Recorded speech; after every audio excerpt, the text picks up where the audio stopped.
Hi,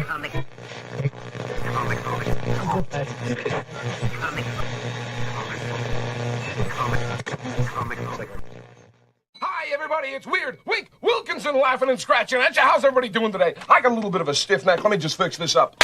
Oh, that feels a lot better. Well, I got a great show for you today with some wonderful weird stuff. I feel so very weird. There are some things in this world that go way beyond human understanding. Things that cannot be explained, things that most people don't want to know about. That is where we come in. No human being would stack books like this. I have come here to chew bubblegum and kick ass. I'm all out of bubblegum. Well, it looks like you're the one who needs to be taught a lesson, pal. Class is paying 101. The instructor's Casey Jones. Look, I don't want to fight you. Well, tough rocks, pal. Do you want some coffee, Mr. Tully? Do I? Yes, have some. Yes, have some. It's a cup of coffee in the big time, yeah. Cup of coffee in the big time. Hey, what do you say we both be independent together, huh? I guess one person can make a difference. Enough said. We have the tools, we have the talent. It's Miller time. Luminous being so we, not this fruit batcher. Empty your mind. Be formless, shapeless, like water. Now you put water into a cup, it becomes the cup. You put water into a bottle, it becomes the bottle. You put it in a teapot, it becomes the teapot. Now water can flow, or it can crash. Be water, my friend. You, me, or nobody is gonna hit as hard as life. But it ain't about how hard you hit. It's about how hard you can get hit and keep moving forward. How much you can take and keep moving forward. That's how winning is done. Hey, these aren't my rules. Come to think of it, I don't have any rules. Well, that's great. Either I have a monster in my kitchen or I'm completely crazy. I don't think you're crazy. You know something? Maybe I am insane. Maybe I am insane.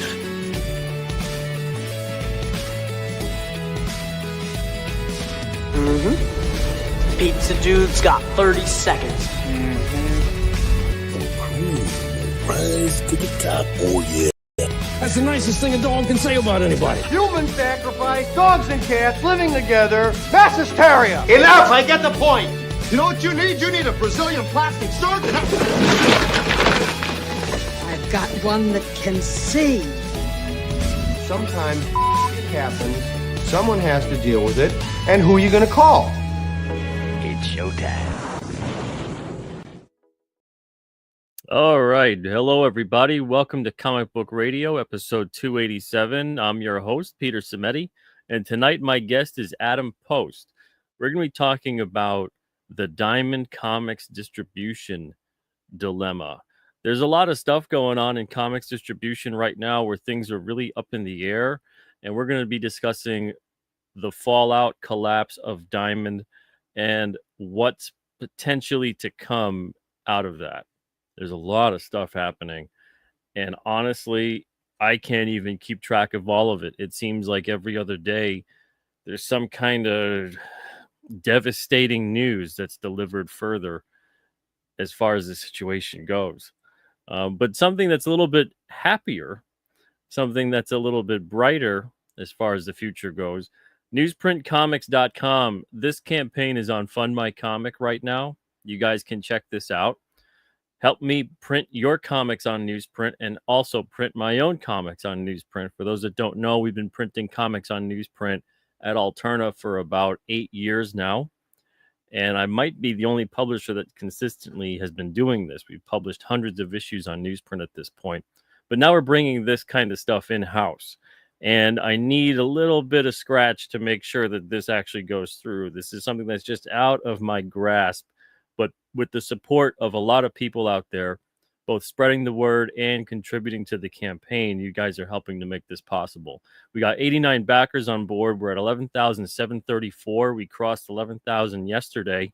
and now we're a bit over that. So thank you guys very much for supporting this campaign. Again, check this out. You can either go to fundmycomic.com/newsprintcomics, or you can go to newsprintcomics.com. Either way, it'll take you there, and you can check the campaign out. Whether you're a creator that wants to get a print run done, or whether you're someone who just wants to support this, there's a couple of perks on here either way that should be to your liking. So thank you guys. There's a lot of pictures on here, test prints and everything else. We reached the 3rd mini goal last week. So I ordered a bunch of stuff. I'm getting that in next week. And then I'm going to have a bigger update on the campaign. You're going to notice a lot of different graphics because some of the stuff that's being shown here is from the old printer that I'm not going to be using to do all this stuff. I've got 2 big brand spanking new printers that I've been doing a lot of test prints on. And I've been showing that stuff kind of sporadically through the course of the campaign here, and also been teasing it online and whatnot. But I'm going to have a bigger, kind of like a grand reopening, more or less, with everything that's correct based off of these 2 new printers and the equipment that I'm getting in next week to put together comics. You might notice there's a little redecorating going on. That's because of the fact that I had to move a bunch of different boxes out to have a setup to have like a drying station for what gets printed, so it dries and flattens, and that's what's over there. So there might be some more interior decorating in my future, depending on pieces of machinery and how expansive we get with print runs and things like that. But it should all still be here for the most part. So thank you guys again for supporting that. And I just want to shout out one more time too to the King Cryptid campaign. King Cryptid 10 to 13. This is currently it just reached 17,000. Literally before the start of the show, we had a backer that came on board and pushed us over the 17K mark. So we're at 419 backers on that campaign. You can go to kingcryptid.com to go to Indiegogo and check out that, or you can go to alternacomics.com/kingcryptid if you prefer to back direct. We're at $17,009 right now, 113% funded. So thank you guys again for that in terms of supporting, backing, spreading the word. It's literally all thanks to you guys. I could not do this on my own. That's the whole point of crowdfunding, isn't it? The big word in the first section of the word is crowd. Crowdfunding. Without the crowd, you don't get the funding. So without you guys supporting, without you guys spreading the word, and I don't know if anyone has ever told you different, but they'd be lying to you or lying to themselves. You need the crowd to support you. And I am so very grateful for you guys that you guys are supporting, spreading the word, backing it, all that good stuff. It means a lot, and it enables me to do what I got to do. So thank you guys. I can't express it enough. But thanks. We're at 17,009 on here, 419 backers on board, and we'll see where this campaign keeps going. But 10 to 13 of the series, that is currently funding. Issues 1 to 9 are available right now. All right, so enough of that. Let me say hello real quick to you guys in the chat, and then we'll bring Adam on. Let's see, who do we have here? We have Bretsky the Great. What's up, Bretsky? Good to see you. Citizen Ronan in the house, too. What's up, Citizen Ronan? Yeah, I forgot to look up the last time when Adam was on here. Maybe 2 years ago. It might be 2 years ago. I don't know. Feels like 2 years ago? Well, we'll see if he remembers. I don't remember exactly. Leg Kick. What's up, Leg Kick? Good to see you as well. We got Ben here, too. How's it going, Ben? And we got Cole in the chat. What's up, Cole? Comics for Life is here, too. How's it going? Citizen Ronan says it's been amazing watching this campaign and people supporting it. Yeah, that newsprint campaign. I can't stress enough how impressed I've been with the results I'm getting. Right now, what's over there drying and pressing is the pages for Blood Realm number 15, 50 of each of the first of that issue. I got to do 250 of them, but that was all printed up today. Just taking my time and seeing what, the little odds and ends that have to be done. Running a torture test essentially on the machines with the Blood Realm campaign, because 15 to 18 are going to be printing in the next week to 2 weeks. So I got a lot of paper coming in. I got a lot of ink coming in to take care of that print run. And I got the covers right now printing. I outsourced the covers, and I'm going to pick those up in about a week or so, about an hour away. And then I can start assembling everything, and then we can really start shipping books out. So it's been a great process, and stuff is coming out so good. I'm a little bit like I'm waiting for the other shoe to drop, you know? I'm waiting for it to get bad. And because I'm used to that, you know, so I've got that in the back of my head, but I'm very, very grateful for everything going well so far. So obviously I'm grateful for the support too to make this happen. Michael Bancroft, what's up, Michael Bancroft? We got Chris Six Strings here too. What's up, Chris Six? Kel Razor in the chat. What's up, Kel Razor? Let's see. Michael says, will he still have the red curtain? He didn't have the red curtain. That I wonder where he had that set up. Was that like in the living room or something? I guess we'll ask him. What Geeks Do? What's up? What Geeks Do? Hope you're doing good. Says things are looking way up. And Leg Kick says, I'm good. Thanks, Pete. Paulus Arts is here too. How's it going? All right. So without further ado, let's bring him on. The man of the hour. Oh, let's get one more hello before we start. Radio Stories Now. Thank you for joining. And okay, Adam Post. How's it going, Adam? Are you there? Where's my camera? The invisible Adam. Can you hear me? I can hear you. But you cannot see me. What's really weird, though, is like I'm frozen looking to the left. You're invisible on the screen. I'm not even seeing the thing pop up. This is a tribute to my faceless YouTube channel. It's interesting. Is the your ghost YouTube channel of Adam faceless? Post. Maybe I should whatever. Why don't you? Maybe I should leave it and then come back in. Yeah, we could try that. Let's try that. I'll take you out and maybe leave and then come back in, and things will be better. Man, look at that. All that build up for nothing. You know, it's a live show. Things happen. Paulus Art says, unbelievable. Yeah, that's I've never seen that happen on my end anyway. When I was seeing the screen, I don't know if you guys were seeing it, but I would just see his name, and there wasn't even like a box that was empty or anything. He wasn't frozen for me. He just wasn't there. It was just the name. Let's see if he's here. He looks like he's ready to go. There you are. Audio is correct. Video is correct. Post is correct. Hello, everybody. Thanks for having me back. Peter Cimetti. It was exactly 2 years to the, I don't know, it was a couple of years ago. I was going to say that would be crazy if it was exactly 2 years ago. To the day. Great to see you. And I am really excited about the newsbreakcomics.com campaign. It is very cool. And late 90s-ish, I guess it was late 90s. I was doing some independent publishing, comic stores, typical stuff. And I was like, you know, why not buy a printing press? Because then we can print our own stuff and publish it and whatever it was. It was not digital, and it was very difficult to do, way, way beyond my patience. You got to hire a pressman and inks, and a guy got his hair caught in the machine or something. It was not good. Those things will eat you alive. They're humongous. They're designed to do that. And and just even the paper, it's like as big as a car, the paper roller.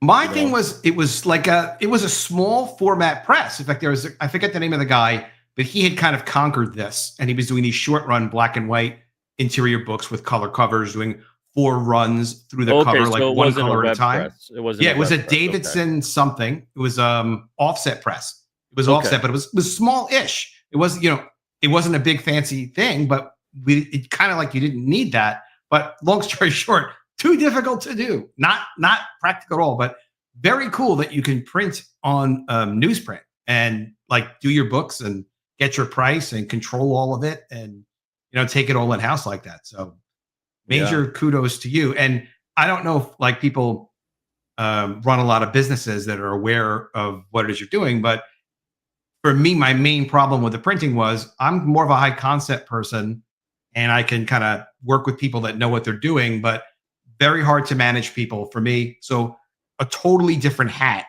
running a printing thing and dealing with people like making the physical books versus what would be a good comic to do.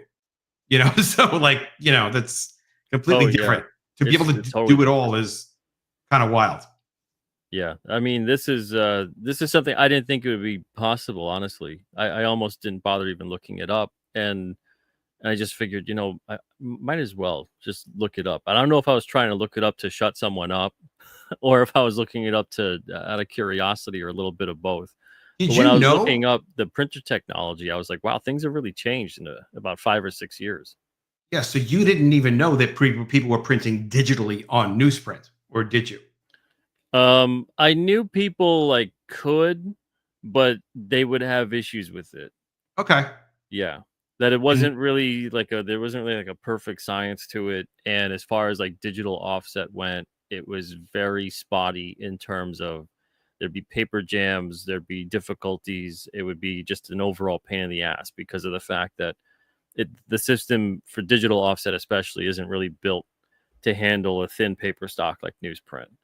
But in terms of like machinery, like inkjet printing has gone, like the quality of that and the production rate of that has gone really up. So really up. And then the ink cost of it has gone unbelievably down. Yeah, so it's not like a proprietary inks that you would think like, oh, you have to get these special inks that support that printer. It's more commodity because we're using pigment inks, and I'm using a higher grade newsprint that is also acid free. So I'm like getting a lot of paper, and it's like I'll show you. This was a misprint today, but most people probably won't even know like what's really a misprint about it. Well, you know what? I'll show you because so a little bit of ink got there, and this is like maybe 1 out of every 1,000 sheets of paper this will happen. Okay. But I'm always doing quality checks on everything because I'll see all the pages. So you know, this is like the quality of it, and this is a page from Blood Realm 15, and you can see this is page 1, and then this is page 32. So the way things print, it's like first and last, and then on the other side it would be page 2 and page 31. And the pagination process is it kind of just they meet in the middle, you know, and then you get that centerfold spread. But the way that it prints, normal, that's really nice. Normal web printing, like if we go back and look at some of our comics from the 1980s, it's an effing mess. I mean, it's it's a disaster. This is a whole different animal. And I've been reprinting, like doing test prints and reprinting things from previous runs so I could see what we commercially printed and then kind of compare a couple pages. And I'm really loving the in-house stuff as opposed to the commercially printed stuff. And that's you can do whatever you want. Yeah, and the commercially printed stuff, it's like it's built for speed with a little bit of quality. The quality is a secondary thing. The speed is primary. But here it's the opposite. The quality is the primary thing, and speed is a second or third because I can only go so fast. I can't spit out thousands of copies in an hour. You know, it's like it could print the pages it prints, and it prints them relatively fast, but this isn't one of these things that, oh yeah, I'll spit out, you know, complete books, you know, do a run of 200 in an hour or something. A run of 200 is probably going to, because I got to hand assemble so much of it too, probably take about, you know, a week and a half to 2 weeks to assemble 200 comics to do 200 comics, you know. So, and that's honestly with me making sure I'm not killing the machines, and then also with me doing other stuff. So, you know, I don't want to be like a dedicated print shop either. No wonder when I asked you, like, well, would you do 1,000 copies for someone? You're like, no way. No, Yeah, I would no not. way. Yeah. Can't pay me. It'd be a week and a half to do. Oh yeah, and then you know that's working in a vacuum, doing it like a week and a half for 200 books to assemble everything, get it all together. The printer gets there, covers done, all that other stuff. So you know, if there's a lot of other jobs to be done, it obviously pushes things in the queue. So depending on how many jobs I do have, it's going to be like, okay, well, turnaround time on this is going to be maybe 8 weeks because I have so many others ahead of you, you know? So it's one of those kinds of things where, I mean, in some cases for people, they're like, that's not so bad because I've dealt with printers that it takes me, you know, like 3 or 4 or 5 months to get something going and get it back from them. Stuff out of China or something. Yeah, you know, and then this is, again, it's short run stuff. It's 200 or less per run. Right. So if it's 100, that's obviously going to go faster. Yeah. Oh, yeah. Definitely. And or if it's a less page count, so if it's like 16 pages instead of 32, it's less on that. A lot less printing. That's it. It's just it really is fascinating. So hopefully, at some point you'll be able to post some videos of you making books and stuff like that. I'm hoping to at least like show some of the normal hands-on putting the book together kind of process. People are going to be shocked. It's like high artisan level work because you're physically making every book. Oh yeah. It's very that you got to have a blue collar mentality with it because this isn't like just the almost fanciful, almost like Etsy-ish in a way. Yeah, but I like that. I like the fact that I used to work in a print shop, many print shops, and do production. I did production at a Barnes and Noble production center and put the posters together and do all that other crap. And so working at a couple print shops and we did booklets and things like that. This is just like riding that bike all over again. Only with way better stuff than we had at the time, and we had some pretty good stuff at the time, but. The technology has vastly changed in 20 years. Yeah, even in 10, right? I mean, or you said 5 or 6. 5 or 6. There's really been a lot of stuff that's happened. Very exciting. Yeah. But so what I really want to talk to you about tonight, though, is the distribution situation that's going on in the comic industry. I don't know how closely you're following it. Hopefully, between the two of us, we can kind of fill in the gaps where we have lapses, but there's a lot of stuff that I'm seeing. You haven't been following it at all? I have been watching. You have been. Okay. I've been talking to a couple people too, but I have been watching with some interest and some horror. Yeah, I know that you're pretty good with stuff like that. Like you're pretty well versed and you take deep dives into things, and also you've got a lot of firsthand knowledge on just even seeing the system come to life over the years. And the early days of Diamond, like the golden age of Diamond, as it were, and kind of seeing them fall from grace over the years, and then it spiraling out a bit. What's your take on this whole situation in terms of what you think might have led to this, and how you see this kind of coming about in terms of the fallout of Diamond collapsing, essentially? I think there's people that love comics and that are really into comics and they just love the medium. They get excited about it and they're involved with it either as a fan or as somebody like actually making comics, retailers selling comics. And, we just become kind of obsessed with it in a way. And we don't need this in our lives. Whether it's you or Chuck Rosansky running Mile High Comics, who had a finance degree, and Mile High Comics, the biggest comic book store in the world and all that. And Chuck Rosansky didn't need to be in that business. He's made money with his owning real estate of his warehouses and things like that. Just knows the business. And you can't get him out of the business. He won't leave it, even though he doesn't need to be in it. He doesn't even want to sell comics. He just wants to amass them, but he will sell some of them. And that's kind of how we operate. So it's almost like when I asked you about printing in scale, because I'm thinking about like, well, I did do some print broker in the past, buying and selling printing and kind of bulking up, what our orders were. And that helped us pay for everything. And you do it in a batch and all that other stuff. But just like you love it or you don't love it. Comics, I was lucky when I absolutely first got into comics because the Ninja Turtles were booming.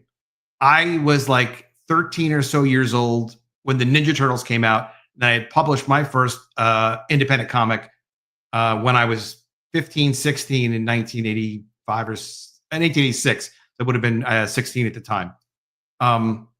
G.I. Jackrabbit. So that comic did relatively well, but that was like during a black and white boom period when people were just buying to speculate on it. Diamond existed, but they were like tiny. For a while, they weren't even buying their own stuff directly. They bought through another distributor because they didn't have their own purchasing department. Yep. And then they kept getting bigger and bigger over time. But what the thing it fascinates me about it is where did things kind of start to go wrongish? Things started to go wrong, it feels like, when there was a lot of speculation. People were buying was the black and white boom. But then in the 90s, when like people were selling 1 million copies of this book, 1 million copies of that book, 2 million copies of this book, a lot of this stuff was going into warehouses. So early Image books, a lot of Valiant Comics' boom. They did have a lot of readers. They were focused on readers and strong storytelling. And this was early 90s.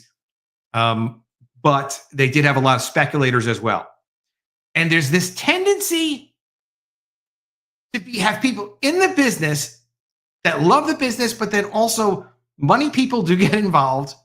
People start thinking about things other than the comics, and they kind of forget that, well, why are you in this if not to respect Will Eisner, if not to respect Stan Lee, Jack Kirby, know the greats, why they're great, if you're going to be in the industry. And people just kind of lose their way. So Jim Shooter got kicked out of the head of Valiant. When he did get kicked out, there wasn't anybody left at the company, not that didn't know comics, but that didn't understand how to put it all together. He was like the last editor-in-chief and serious business person at Marvel Comics before he was fired out of Marvel Comics.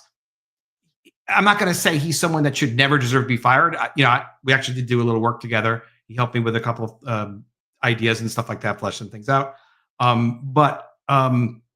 So people will say, oh, he's tough to work with, whatever. He is, but he's just very demanding. And mostly his demandingness is make sure you're telling a real story. Make sure the comics are good. Make it about the comics. He wouldn't even allow merchandising of Valiant when they were booming because he's like, no, I want us and I want people focused on the comics.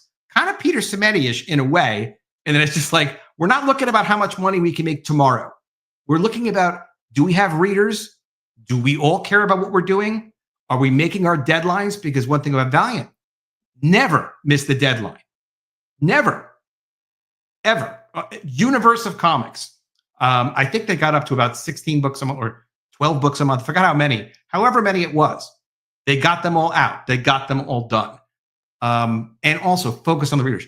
But for me, it's not about the writer. It's not about the writer artist. It's about, we have to put it all together. That's what editorial really was doing and was supposed to do when it was about the comics. Diamond started using their distribution system, and comic distributors did as well, to bring in things other than comics and put them in previews.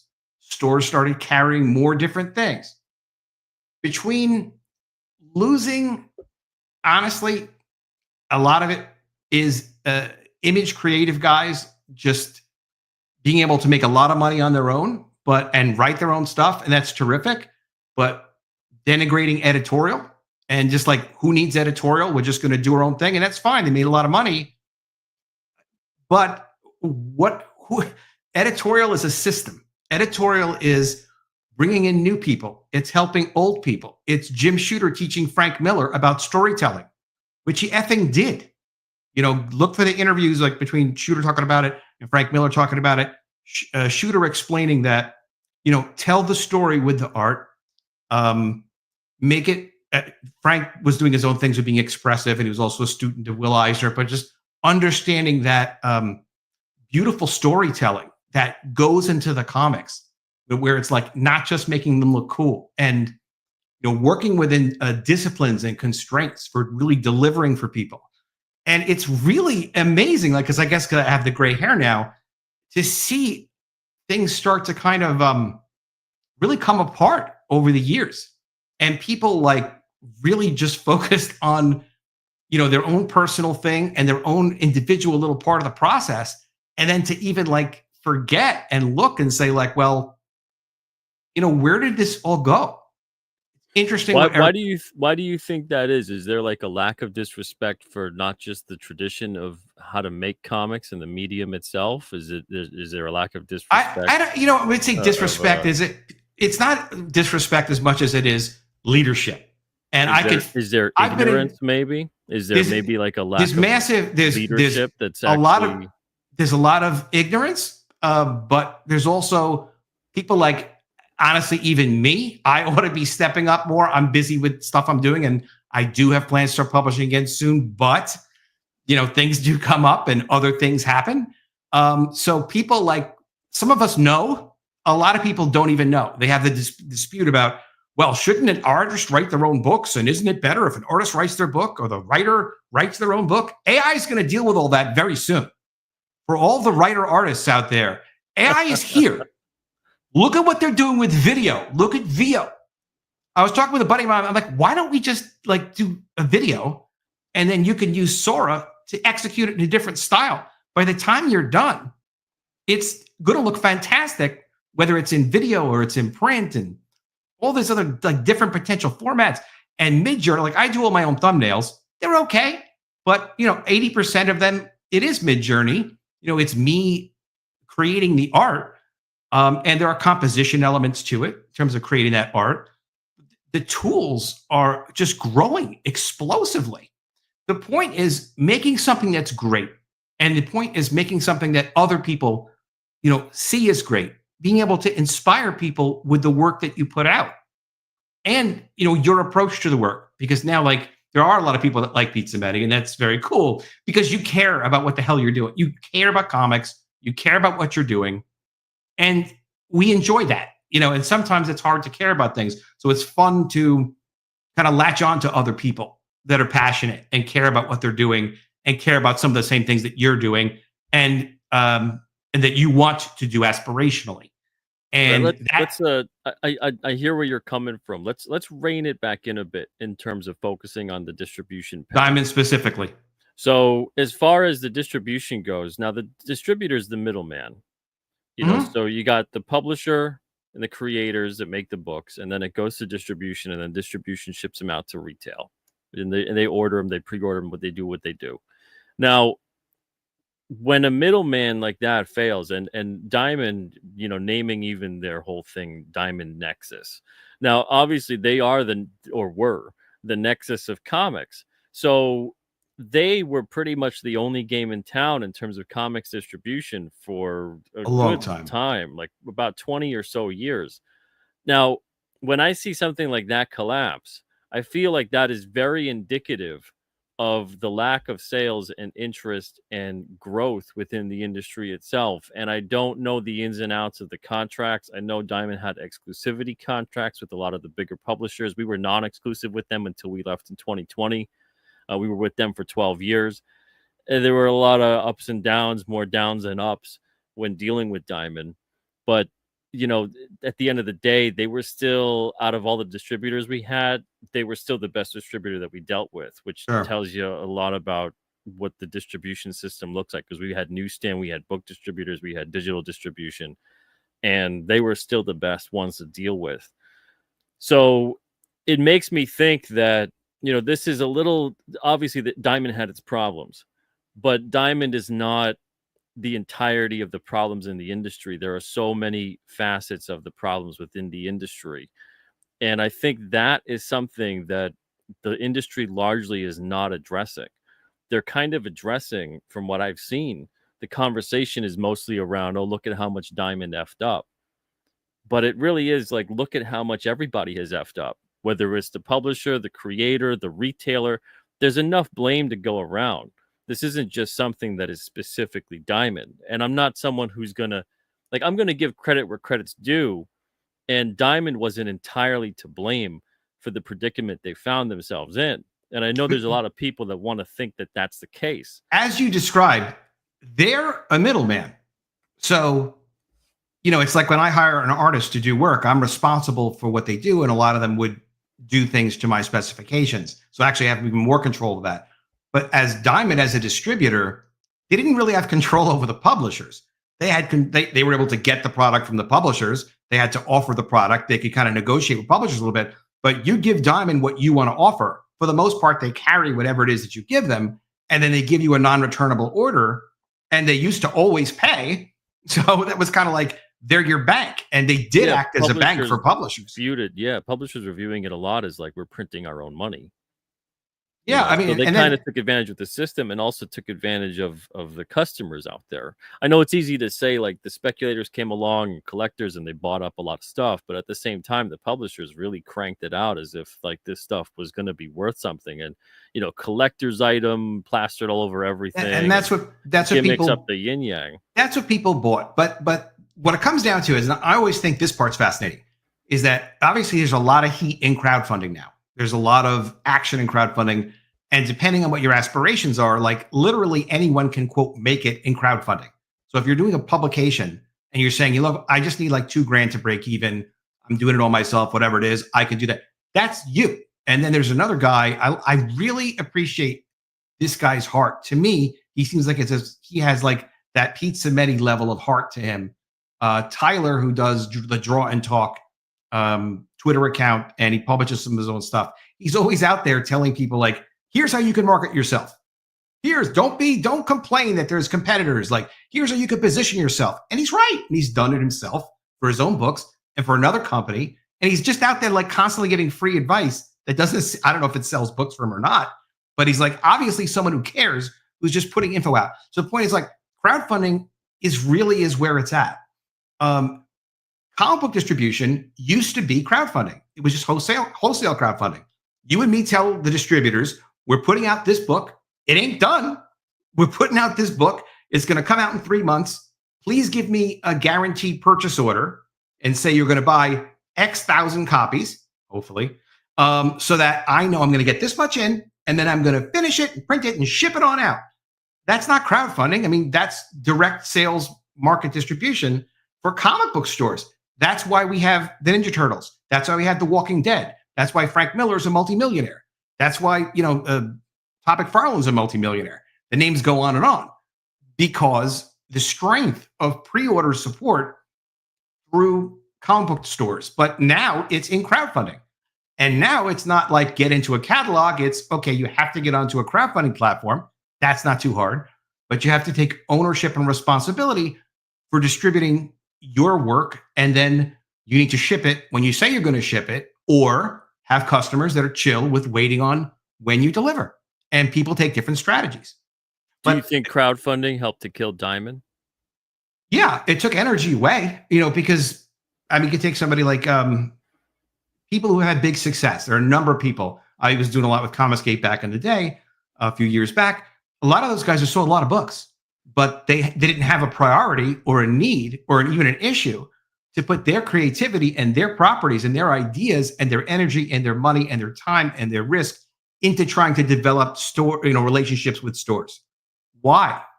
Why should they? To me, I like what Brian Pulido does, where he sells direct crowdfunding, but he's also used retailer opportunities, not just to hook up retailers, which we ought to if we want to have an industry. Let's support everybody who wants to sell comics and support comics if we can. If you can, if you make money, you can do it. If it's like you and you're like, well, I have to slice up $2 here, and if you don't have a margin for it, you don't have a margin. Pulido is a good example of the disconnect in the comic industry. The retailers that don't really view the crowdfunder as proof of concept, and that this is a book that obviously, you get a lot of these people running in there supporting that are the hardcore supporters, but it doesn't mean that that's it. It doesn't mean that the crowdfunders suck the oxygen out of the room. So if Brian Pulido has a very successful crowdfunder, and let's say he sells 10,000 copies of a book and makes like $200,000 or $300,000 or whatever it may be, because he's got all these other things on the campaign too, that doesn't mean that that's the entirety of the earth that has bought his book. But yet, when I talk to a lot of retailers, it's an unfortunate way that they view it. They view it as if the oxygen has been sucked out of the room. He's catered to a lot of his readers already. Why should we stock the book in the store? Well, and I've seen before Diamond kind of got a little weird about putting the sales charts up. It would boggle my mind as to how Coffin Comics wasn't having like top 50 in terms of sales. They'd be in like the 200s a lot of the time. And but that makes sense. It doesn't really make sense, though. Here's why I think it makes sense. For one thing, distribution, first of all, as technology moves on, so does distribution. And it's been this way now for decades. It's going to continue. There'll be new distribution opportunities, whatever they are. Maybe it'll be taking your print comics and turning them into interactive video characters, which actually is completely doable now. And we will see that, I'm sure, very soon. But in any case, as distribution changes, there is jealousy between the markets. So whether it's films coming out and they're first in movie theaters and then they're going to be released on streaming services or direct video purchases, whatever, direct consumer purchases, people always fight about those windows. There's always dispute of like, well, you're leveraging my distribution to then sell direct to your consumer. People understand this. So you have a conversation with them and you convince some people, you don't convince other people. And sometimes you have to incentivize people. One of the things that I didn't get about this whole crowdfunding thing is I feel like crowdfunding could have been something that we did a lot with stores and could have done very well because there isn't a market of like, oh, well, these are the Lady Death readers and they will buy these Lady Death books or, whatever the College of the Dead readers have been saturated because they already bought. It's like, no, one of the things I was talking to a friend of mine about was when we used to do biography comics, we did Original Crew #1 was a biography of William Shatner. And this was a couple of years ago, 91, something like that. Just a couple of years. The month after, so the first month we did the book, I think we did whatever it was, $6,000 in revenue, black and white book. It's pretty good for what that was. The following month, we offered a trading card or some kind of trading card edition of it where there was a trading card that was bound in. Guess how much revenue? Literally the following month, it generated like the same revenue. Did the same buyers buy it? No, because it's a 30-day window. So it's like thinking that, everyone on the earth is giving their full attention and they're making a full decision that if they see one promotional message in one platform, in one channel, if they're ever going to buy it, they're going to buy it then. Like, that's not true. We know from advertising, a lot of times people have to see 10 or 12 impressions to make a buying decision. Yeah. And a lot of the stuff, like you have cult films and everything and cult comics and cult music and whatever. And it grows over time because it has legs to it. It's got a life. There are plenty of things like Brian Pulido is another good example of his first campaign, I think did about $60,000, just roughly off the top of my head, of his new Lady Death book. And then eventually got into the multiple hundreds of thousands per campaign and was very sharp about building his business. But if you are dealing with another distribution channel and you want to collaborate with them or have them give you a chance and so you give them some free books, you work with them or you work with the people that want to work with you, or we figure out a promotional opportunity where if we're going to do a crowdfunding, everyone who orders from that store could maybe pick up their orders at that store and we could share a piece of the action with that store. Think about the cost of shipping, even just being able to say one drop ship with a store that we're actively promoting with. A lot of stores have pull lists. They have email addresses. They have clients. So they could say, hey, look, we're working with Adam on his next College of the Dead title, whatever he's going to do. We want you to have a chance to buy this crowdfunded book. The retailer there's a lot of price point there.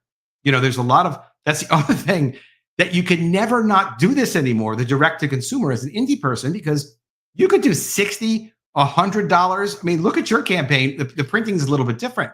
But Brian Pulido is typically doing an average of $100 per sale.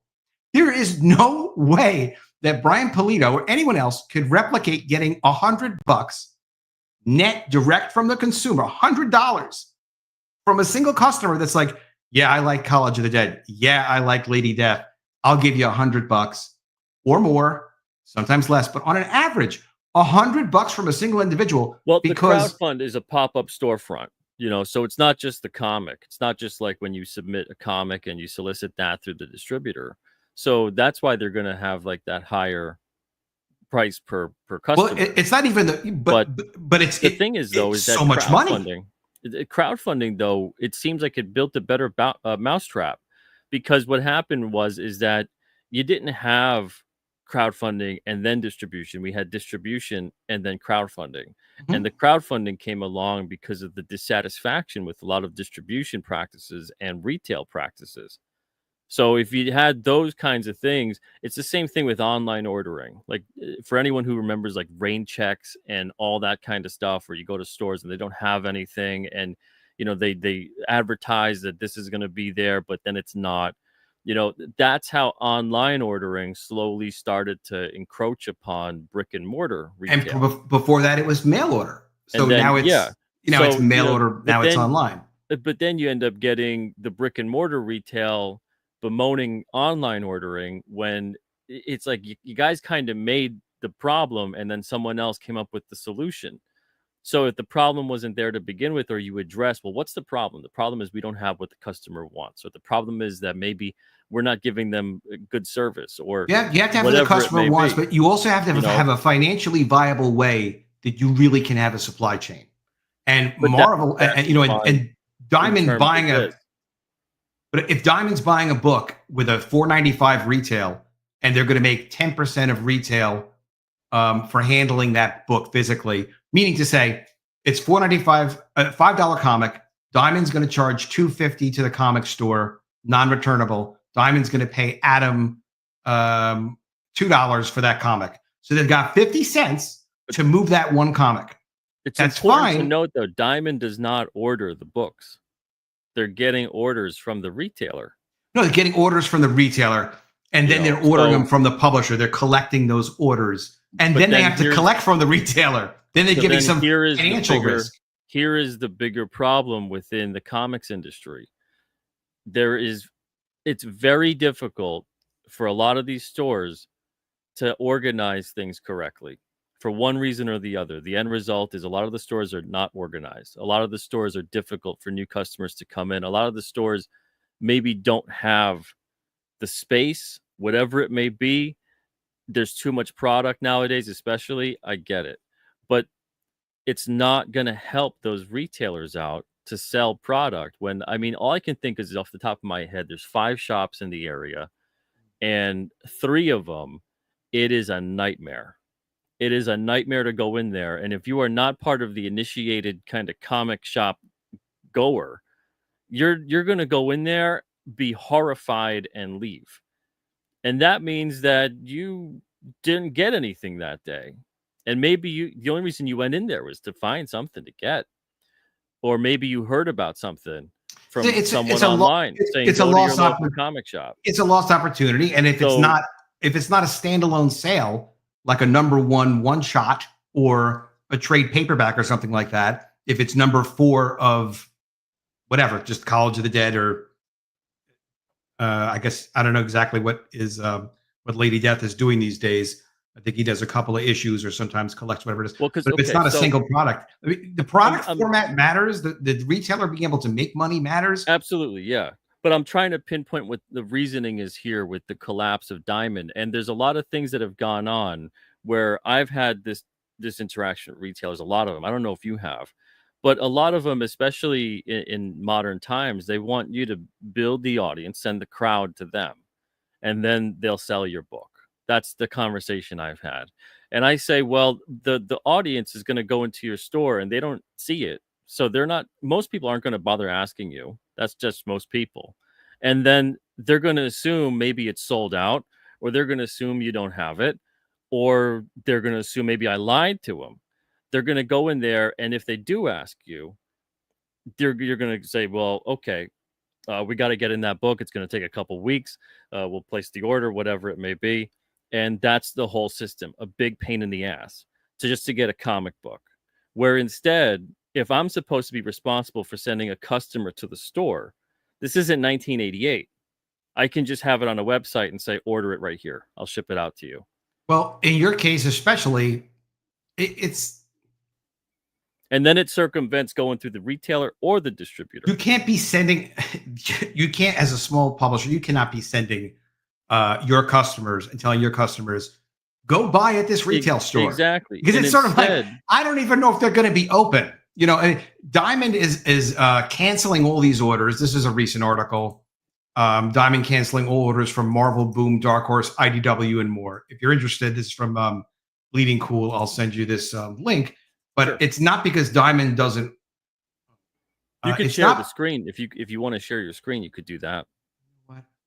I tried before and my audio will go out. Did it shut down? Okay. Yeah, it's something bad. I know something bad will happen. Not that I'm that kind of guy, but a little bit. But yeah. So Diamond is getting cut off by who are they getting cut off by? Well, all these major publishers, because these major publishers have an exclusive through PRH. So PRH decided Penguin Random House. So Penguin Random House decided they don't want to sub-distribute through Diamond anymore. Probably they're waiting on receivables, although I haven't seen the article that really explains exactly why they're putting retailers in this position. Because Diamond did its bankruptcy. It's getting situated. The new owners are doing their thing. And there are apparently other problems with that. But they would have gotten paid. They're not going to get paid. This is like part of the theme I was talking about before of like, all right, if you're the exclusive distributor for these publishers, you cut off Diamond, all right. But what about someone sitting down somewhere and saying, all right, look, we're the adults. We have money. Let's just look at this transitionally and just make sure some of these little stores, like, the stores are all little guys. They're not making tons of money. They don't know if they're going to be able to get the product that's in some cases stores have been prepaid for already because there's pre-orders and they take prepayments or deposits from their customers. Where's the continuity? Where are the adults in the room to stand up and say, okay, let's just make sure everybody's taken care of. And then if we're mad and we lose $500,000 here, or maybe we don't lose anything, but it's a little extra hassle. Like, I don't know why that's allowed to even happen. I don't know how that happened. So those orders are getting canceled that were placed through Diamond. Now, Diamond was basically distributing, like sub-distributing, right? So do you know if any of those orders are then being directed to the main distribution pipeline? Okay, and just to define sub-distributing is the exclusive publishers and Penguin allowed Diamond to resell those books to their existing Diamond accounts, even though Diamond didn't have a relationship with the publishers at that time. And the purpose of that sub-distribution is for continuity and for everybody to kind of just get their comics. Penguin's a big part of a bigger company anyway. This is not big money to these guys. No. But do I know the answer to that question? According to this article, and it kind of just came out, it looks like it's not clear. It looks like there isn't something what a surprise. Yeah, it's sort of like, well, what do you want from these stores? What do you want these guys to do? And honestly, the other thing, I think that they've been waiting for this kind of moment. This is how I can see it from a detached corporation that has no sentimentality to this industry. I think this industry is a big pain in the ass to them. I think the comic market is just a constant source of grief. It's not enough money that comes in. It's not worth the effort. It's not worth the time. Even when I dealt with book distributors, graphic novels, they want to ship things and dump them in a box, and that's it. They don't want to worry about condition. Condition isn't really a thing. So comics have to be like the biggest pain to a distributor. If you physically touch them, they're getting damaged. That's like, I don't know. You usually pack things that are more sturdy. Now we got to come up with a new system to pack comics correctly. Not that Diamond always did it right either, but you have this whole system in place where it feels like for them, because even when you ship out magazines and stuff like that, it's not the same level of condition and care that you would really, look at the magazine and, magazine can have a nick in it somewhere and you don't lose value. You don't really go, oh, that's, I'm not going to get that one, and so the whole system, especially these book distributors, would be used to returnable. So all of their stuff would be returnable, and they would probably envision that, like, well, the comic system should be returnable too. It should be similar to what the newsstand stuff is with any of the magazines they maybe deal with. But you go through comic shops and you go through this whole system, and it just looks like a gigantic pain in the ass. And wouldn't it be a miracle and a blessing in disguise if all of this could just go away? And that's probably what the corporations and the big distribution houses are thinking of. And you know what? If we don't really ship this stuff out and a bunch of these stores go to the wayside, who cares? Because that's going to be how they see this. But what's also strange is Penguin Random House is continuing to do business with Diamond UK. So they are going to send books to Diamond UK, but they're not going to send books to domestic Diamond or the new owner of Ed Populum's ownership of Diamond. But the other thing too is because Universal. So people that understand. So Universal Distribution, which has no ties to Universal Studios or anything like that. Universal Distribution is like a pop culture comics. Well, not comics necessarily, but cards, games, some toys and stuff like that. It's a distributor that's based in Canada, and Ad Populum. That's a company that they own too, right? Universal owns Ad Populum. Is that correct? You know what? This is such a crazy thing because Universal, I don't think is associated with Ad Populum. I could be wrong on this one because there's so many names and some of them are the same.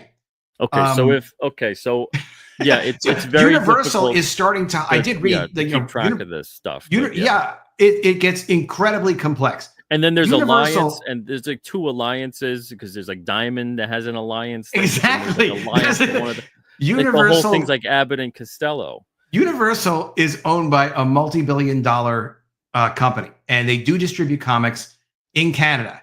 And the multi-billion-dollar company that owns them is Alliance, I believe. And they were set to take over Diamond. Well, no, I don't think Alliance owns Universal. Alliance owns something. I think Alliance is a separate entity. It's so complicated. And by the way, apparently no one's bought Diamond UK yet, which doesn't make any sense. But let's just put it this way. There are people that are spending millions upon millions of dollars to acquire this company. I think the net closing price without including Diamond UK was around $69 million. So if you're going to spend $69 million to buy this company that distributes comics to these stores, essentially that is what they do. And you don't even get Diamond UK, which is a going business. And apparently it's doing just fine or just fine-ish. So it's not part of that yet. Why would you buy this company and then let all of this lack of continuity happen? Even it's like, well, that's the bankruptcy part. We're not going to lose that money. That's not our responsibility. The new owners of Diamond, Ad Populum, as of May 15th on, are their responsibilities. But prior to that, bills from prior to that, Diamond's bankruptcy estate is responsible to pay for. But why would someone spend $70 million or something on this company, but then let their customers, the retailers, get hurt? Because there's a way to not get hurt. You could call Penguin Random House and say, hey, listen, they're your customers too. We're really going to let people get that hurt. Like, it feels like no one is stepping up and saying and doing anything. It seems like there's way more debt as opposed to value with Diamond. So even with that, it's like, I can't wrap my head around who would even bother purchasing but this it. This is the creepy. Just acquire any of the contracts that Diamond might have exclusivity with. What's really they have licensing regarding like the figures and whatever else they were making, statues and stuff like that. When the word of the bankruptcy first came out, which to me was really shocking because I haven't been selling to Diamond anything over the last couple of years, so I'm not really like closely watching like what are people saying about Diamond. There was some talk about Diamond maybe being in financial trouble, 6 months or so before the bankruptcy, looking back. But it was shocking. So I looked into it a little bit, and I am not an attorney. I've never, have experience with corporate bankruptcy per se, but I'm always a student of finance. And I know a lot of these stories of companies going through corporate bankruptcies, Marvel's bankruptcy and things like that. So when I read about it, the first thing I wanted to know was like, well, what are Diamond's debts? And what are their assets? Like, I can only make a wild guess, but, what are they? It seems like they would have a lot of debts. But from what the reporting has been up till now, it looks like the debts were relatively equal to their assets. It's just that they were probably starting to lose some money. They saw they weren't going to have, good volume. Steve Geppi has money. He made money from this and then invested in whatever other things. He's not looking to, subsidize this at a loss and worry about it as a man now in his 70s. It seems like there's a lot of shops that are in debt to Diamond, and there's a lot of publishers that are waiting to get money from Diamond. And Diamond like $25 million is owed. Yeah, and like Diamond would be getting their money from the shops, but they kind of, from my experience talking to shop owners, they would kind of be giving them like credit and to get books and to get stuff and to keep their inventory going. Yeah, they supported people. They yeah. let people go on bills. But what were they supposed to do? Because you need to have and scale. I get that. Yeah.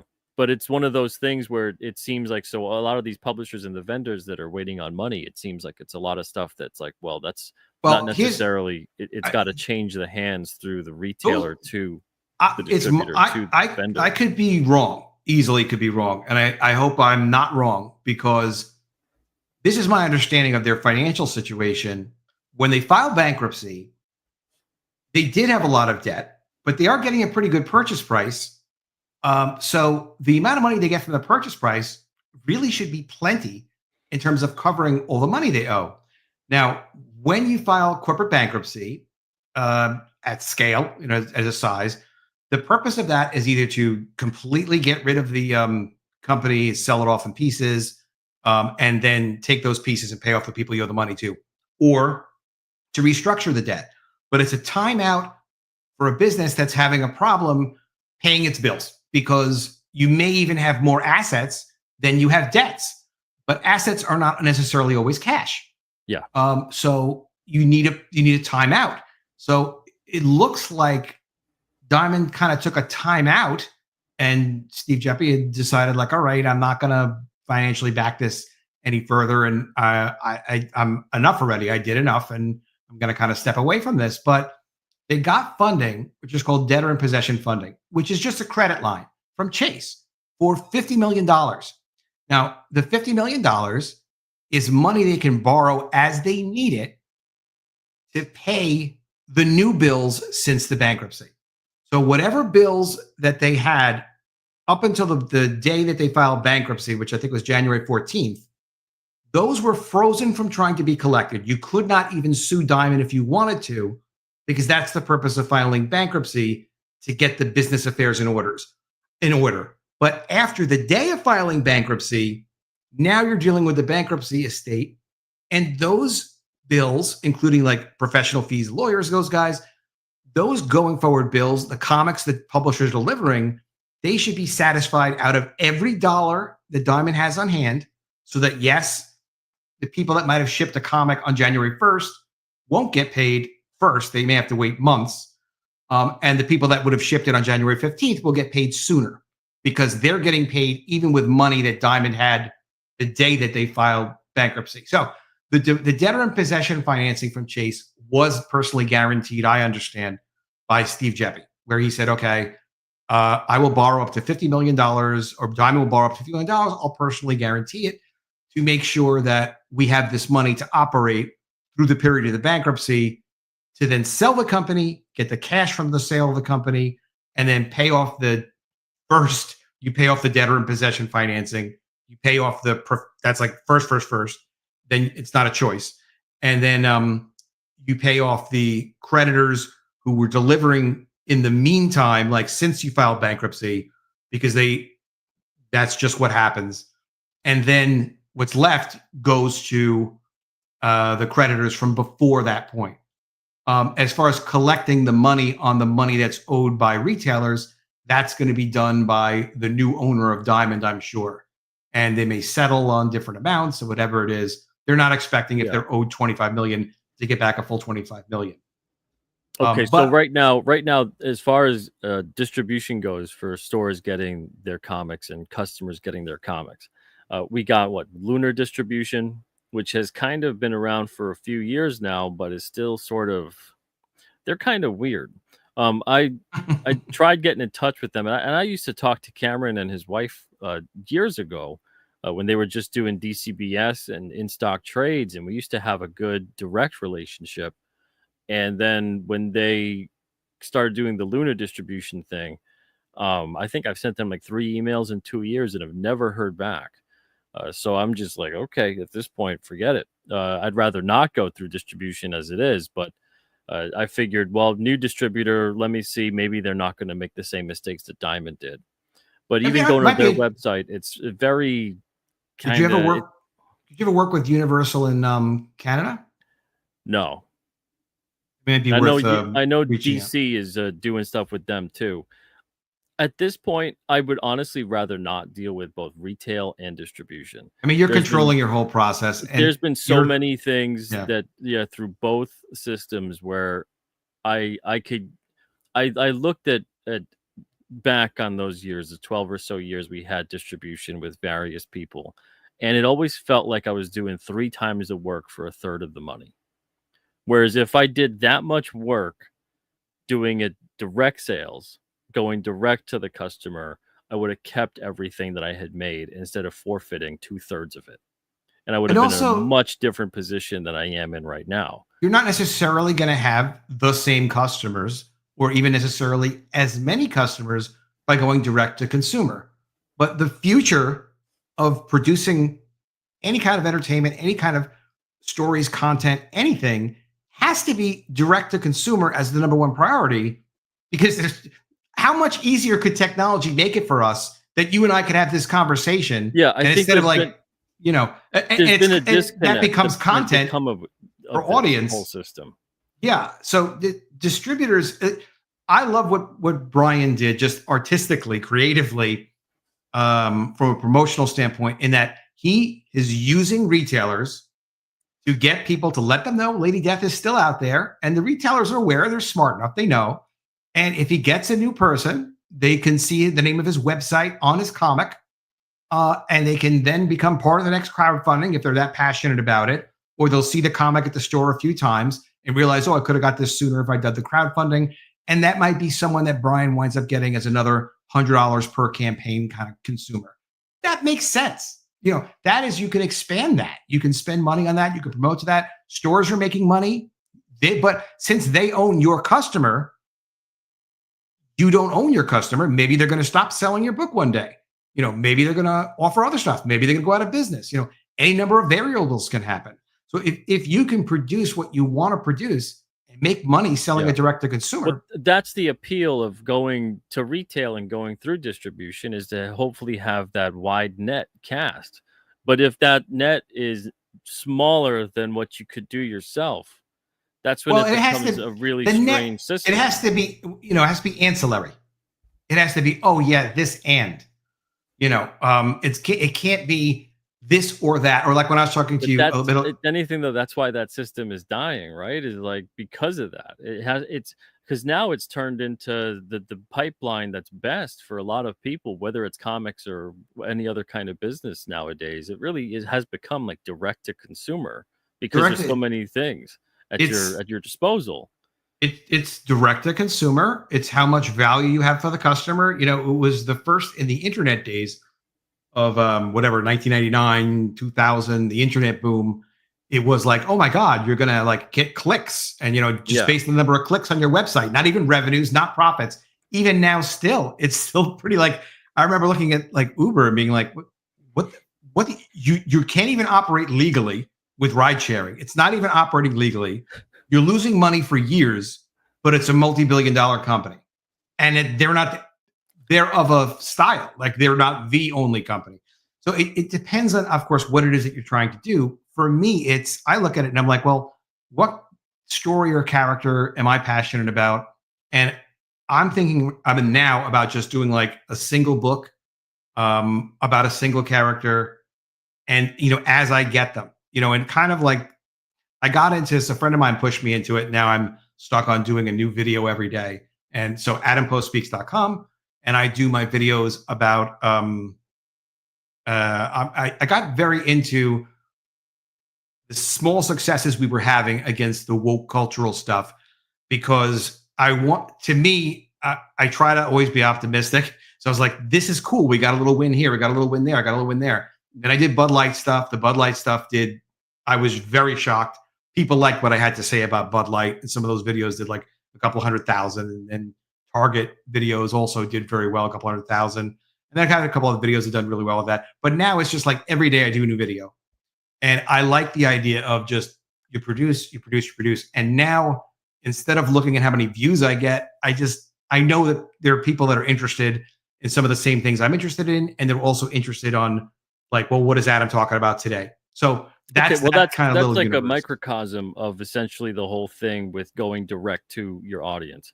Yeah. But what does that bode then for the retailer in the comic space? Because it feels like there's a circling the drain kind of thing going on unless retailers can really figure out a way to not just become living shelf space. This is the thing, like back in like look, I am now 55. So back in like the fucking 19, excuse the language, but it does make me angry. And I feel like I've not done enough of my own. I ought to be out there, doing some things, helping some people. And like, well, what do you mean? Like, well, here, this is what I mean. Let me show you what I can do. And I have to do other things. So I keep constantly getting distracted to not be able to get to some of the things I want to get done. Damn it. However, that's life. But there used to be leadership. Like, so here's the answer to the retailer question. The business model has to work for the retailer.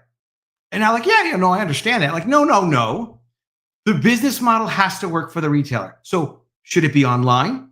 Should it be a physical store? What should the goal be in terms of operating it?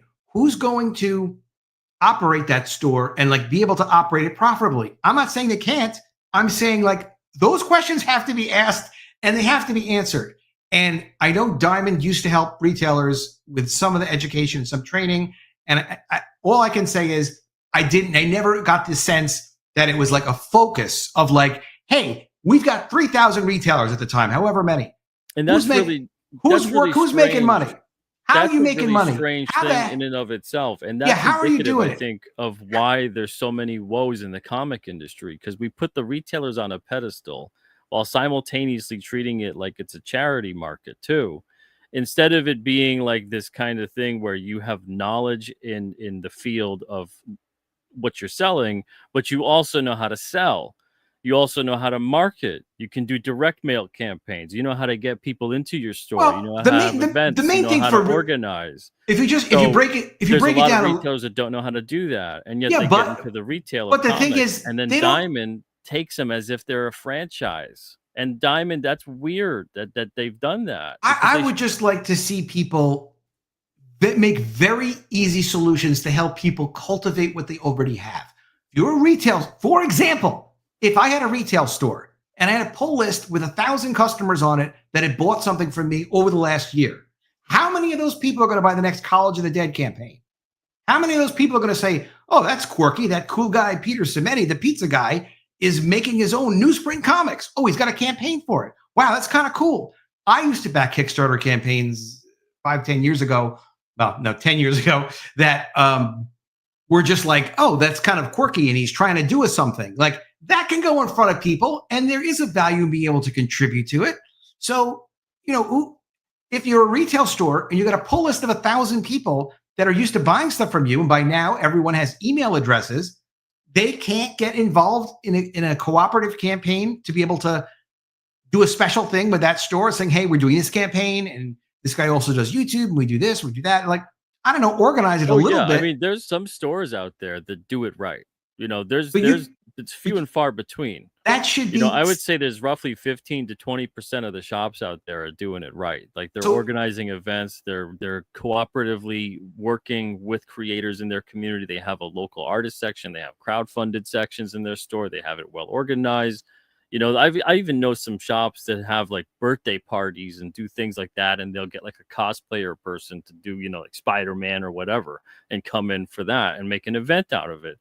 But they have the space and they have the business acumen. Unfortunately, there's upwards of like 75 to 80% of the people that are running retail and comics that have none of that. Yeah, but I think the problem is this has to be part of a working business model.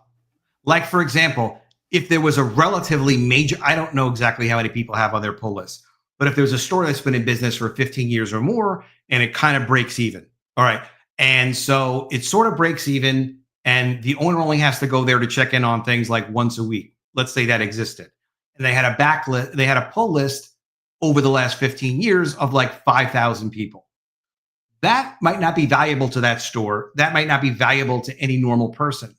But it might be very valuable to someone who is a publisher who is crowdfunding, because now it's your printing costs, but if I'm selling $100 worth of comics on a crowdfunder, that costs me, probably the marginal one, that extra one for that new customer, maybe $8 or something to fulfill. It's not a lot. So there's where there's like potential margin.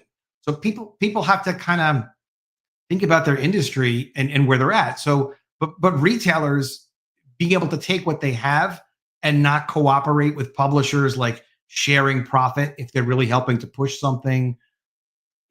You have to do that. You have to share the success with people. But even with that, the fact that you had, like they used to say, like with the states, like the states were all of the United States laboratories of experimentation. We'd have different laws in different states, and we would come up with ideas that would then make it up to the federal government and then become national laws. Like with a couple of thousand comic book stores, and even if 10% of those people are good business people, like, all right, so fine, let's boil it down. When I say good business people, everyone's obviously hardworking, but in terms of being sophisticated with marketing and making the most of things and doing things locally, like to make money in your store. If there's a business model that works in 5% or 1% of the stores, that ought to be spread with the rest of the stores.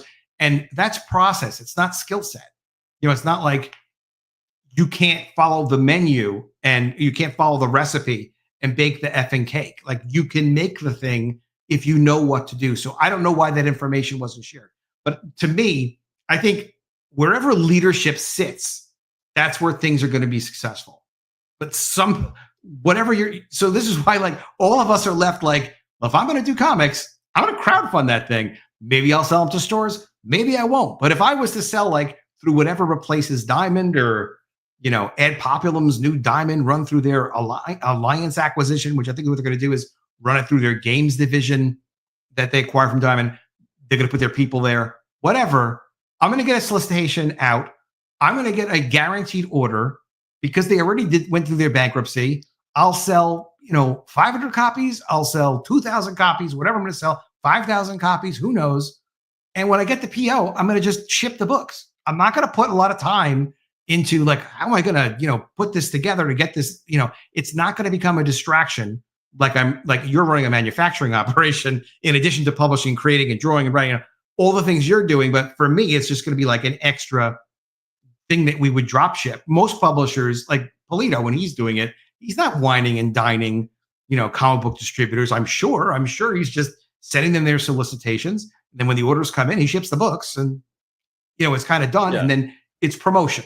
And that's the other thing, is these other platforms become promotion for distribution. There's no way to quote, fix stores because it's been in a state of collapse for a really long time.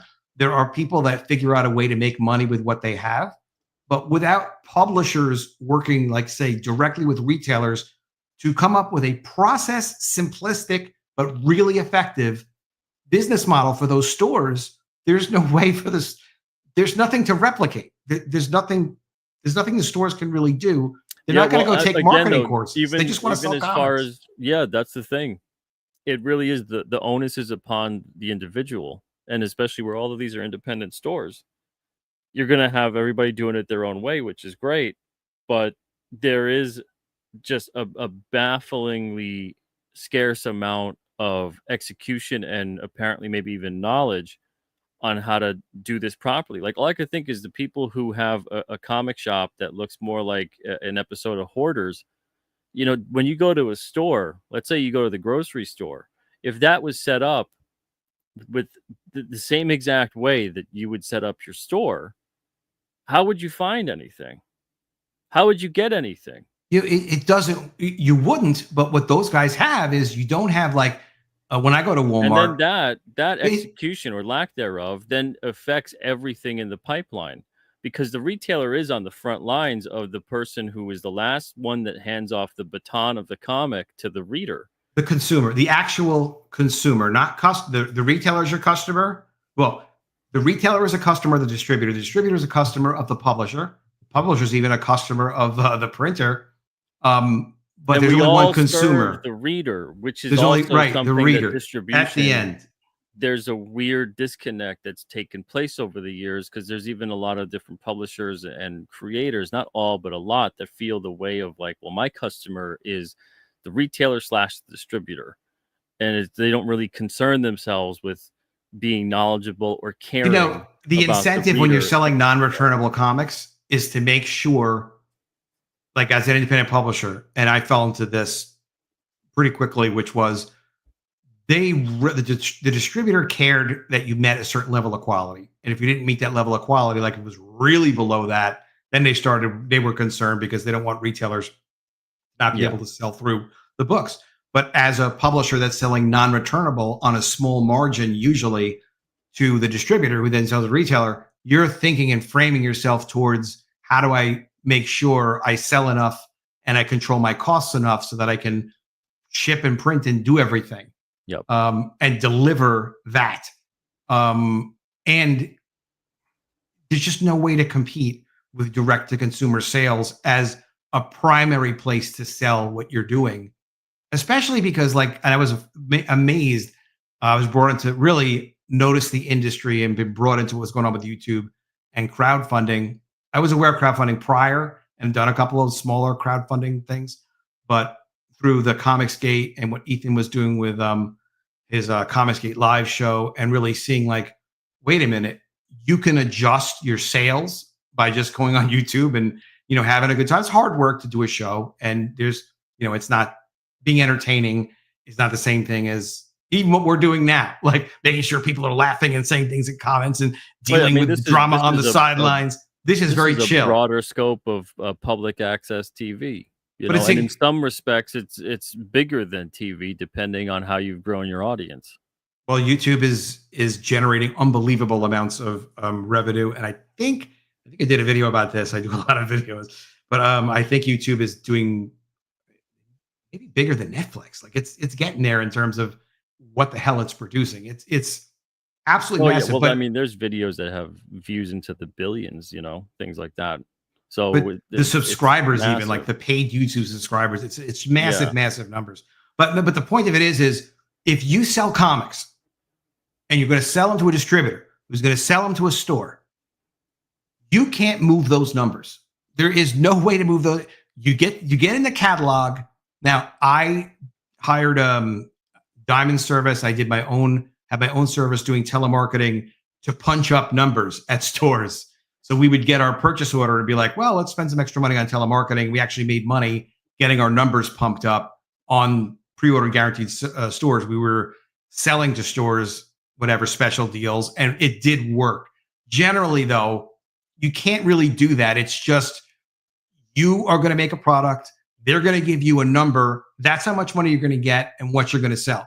Doesn't mean you can't sell it again in a future month or sell it in another platform or whatever else. It doesn't mean that, but it does mean really there's a hard ceiling there. And it's very low margin because we have to give them such a big discount. And you're also not at a $25 retail price point where a lot of crowdfunders are or whatever.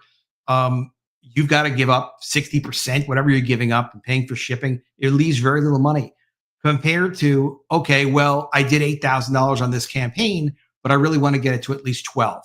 Or I did 50 and I want to get it to 70. Like, well, better roll up your sleeves, go on a bunch of YouTube channels, talk to people a lot, try and get your campaign going, let people know what you're doing, how you're excited you are, you want to hit your next number and all this other, and you can get your numbers up, you know, if you want to, if you need to. That is, you can't replace it. That's the other thing with direct to consumer. More money per sale, higher profit margin, tighter relationship with your customer. And then when you need to get your numbers up, if you can't go on other platforms because you got feuds with everybody, you go on your own platform. You know, you could do your own social media and it might go slower, but you'll still get your numbers. And you're able to hit them. You can't do that with comic distribution. And like you're talking about with these retail stores, and you're talking about a supermarket, Walmart, Target, supermarkets, they have process. They don't have marketing experts. They have some people who do some promotional events in their stores. But the marketing and the business model and the numbers and all the advantages of having value out of their customers, they figure that out at the corporate level. And by the time you get to the local level, it's being run by people who are probably very nice people, but they're not, you know, sales experts. They're not more wise than the local comic book store owner. They're just doing the job that is printed out on a list of things to do, and they're doing that. There is no business model being implemented. Right. There is no business model like that for us. And maybe if Steve Jeppy decided he wanted to pursue something like that, things could have been different, but years ago. At the same token, though, you Can't can blame still him. learn. You can still learn, roughly speaking, their system. And I can't imagine any retailer or store owner getting into comics retail without ever having actually worked retail. So you would be aware of like planograms and the ins and outs of things and organizational processes and all that other kind of stuff.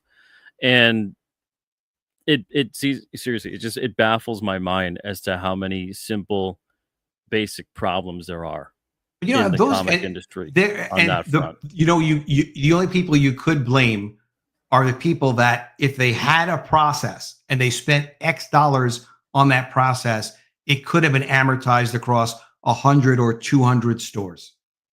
And it could have been something, the planogram, for example, people not familiar, is just layouts in a retail store that are effective layouts where you put products in certain places and you have a display, and every retailer has that, except independent comic retailers. Independent retailers don't have that. But you could have also had some leadership and worked with publishers to say, listen, we're going to planogram this damn thing in these stores. We're going to start small, but we need support from you, Marvel, Image, Dark Horse. We need support from you guys.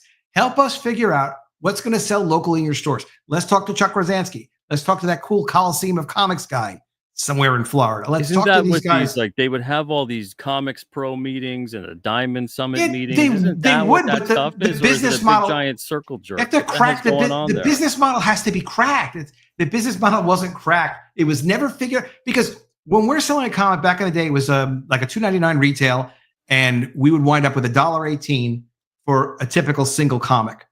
But the marginal cost to print one extra comic would be like 10 cents to print one extra comic. Sometimes it cost nothing because of the way the price breaks work. But usually it was like 10 cents or 12 cents a comic. 12 cents for a $3 item. So there's money in there. So let's figure out let's cooperate. Oh, yeah. Well, that's where you lose the economy of scale by having these smaller batches of printing. But this was even like distribution. I was doing supposed to blow the doors open. That's the craziest part. But the thing is with that kind of profit sharing, like there, at least when I was working with them, they weren't. I feel we weren't. They weren't. It wasn't aggressive enough about trying to figure out like it's the hot rack of the week, whatever the hell we were going to do, that we could share. That when we made something for 12 cents. If you were able to sell it and we could put that many extra books out, like sort of the hybrid returnable thing. And the problem also is serial issues and, it's issue number 4 or whatever the hell it is. And then sometimes the creative teams change because you cannot, we can yell at publishers, we can yell at distributors. Artists can be really, really undependable, very undependable. And they've damaged a lot. Independent publishing has been severely damaged. I'm not talking about crowdfunding, but it's true everywhere. Well, you get the publishers that take advantage of the systems. You get the publishers that also, mismanage the creative teams. You get the creative teams that flake out. You get the creative teams that kind of don't do their due diligence. It's lunacy. They got to keep up with. Like every single aspect of it is a waking nightmare. But that's the whole part that. Once you do have these systems in place and you have this schedule, and we've been through a lot of this stuff with a lot of these companies, because companies that every single aspect of it is an absolute nightmare, they don't last very long. Even creators that, like, if they're a complete nightmare to work with and they don't get their stuff done, and they don't last very long. But if I'm a creator, I want to do things my way with my own properties and my own things. Yeah. And a lot of people have used the big companies to get awareness, to get validation, to build a fan base, and then do their own thing. And that is their right to do it. Yep. And that was the purpose of the big companies, is to provide a platform where, they're making money off the industry. Yeah, they're not paying everybody, what they're worth necessarily, but it's a way into the business so then they can get platformed and then not, then have their own audience, get known, get a name, and then do whatever they're going to do in life with their own IP and their own properties. And God bless them, and they can go do that. So it's a mutual thing. Marriage of convenience. To the topic of distribution, though, it really doesn't seem like that there's going to be a good outcome from all of this. I think this. I honestly do feel like just the there way could this be conversation is even going of playing out. there could be a good outcome. I think there's going to be some leadership coming from new owners that just spent. I have to imagine they have some idea what they want to do. I think they're going to see the balance sheet and everything else involved with the accounts that Diamond had, and they're going to look at it and they're going to go, "This is." They've seen that. I promise you, they've seen that already. And they're going to say that 25 million they paid. No thanks. 25 million is probably valued at 5 million, if that. Yeah, I think they already know how ugly it all is. I don't think that whoever purchased Diamond is going to bother getting into the comic distribution side of things. And if they do, it's going to be a night and day scenario. It's going to be very similar to like maybe taking on the top 10 publishers, similar to the way Lunar is being played right now. Even DC has like an exclusive with Universal. So I think it's going to be a very different landscape, and retailers who already have become very comfortable with wanting to deal with just one distribution place and then going to all these others and going, okay, well, I got to deal with this distributor now. I got to deal with that one. And that's not just laziness. There's cost involved too. I think, this now is going to become a complete. But also what I think that's good, I think it's kind of a mercy killing in some respect, because a lot of the publishers or the creators that are going to have their books dropped if this distribution continues with who purchased Diamond, I think that they shouldn't be looking for this system anyway. The system's not a good system for probably like 70% of the comics that are being put out there, because they're not making any money through distribution whatsoever. And it'd be better to go towards crowdfunding. You have to hopefully there's more of a boom in that respect, because all the people that are going to go to it with their stuff, sure, you get more competition and whatever else, but you also get more people becoming aware of the systems at play, and crowdfunding could turn into the next wave of like a digital newsstand, more or less, because that's going to be a place where people go, that's how I'm going to get all of my outside the box, different stuff, indie kind of comics, instead of, okay, I know how to get comics from DC or Marvel or whoever, but for all of this other stuff that's outside of that, it's kind of, you don't really have crowdfunding is the only place you could possibly get it anymore. So now it's really going to become, hopefully these people embrace it. If they're feeling like distribution has left them in the lurch, they go to crowdfunding and they consider using the crowdfunding model in the same respect that they would have used the distribution pre-order model. And they're probably going to experience a far better time. The economics are much better with crowdfunding than it is to try to sell wholesale through distributors. It's beyond question. And the other thing you get is, once you've done a crowdfunding, let's say you even get 300 backers, which is fine. You bring in, say, $5,000, all your costs come out at $3,700. You have $1,300 left over, but now you don't, because you forgot about this other bill that was $700. So then you're left with like almost nothing. You can't make a living. People start a business. You're not going to immediately usually going to make tons of money anyway. It takes a little time. But what you would have the second time is a history of making a promise, delivering, and a built-in customer base that you can then go back again and now learn what you learned. You didn't get killed financially. Don't do anything. Here's this. Don't do anything where you're getting killed financially with whatever you're doing, you should be able to break even.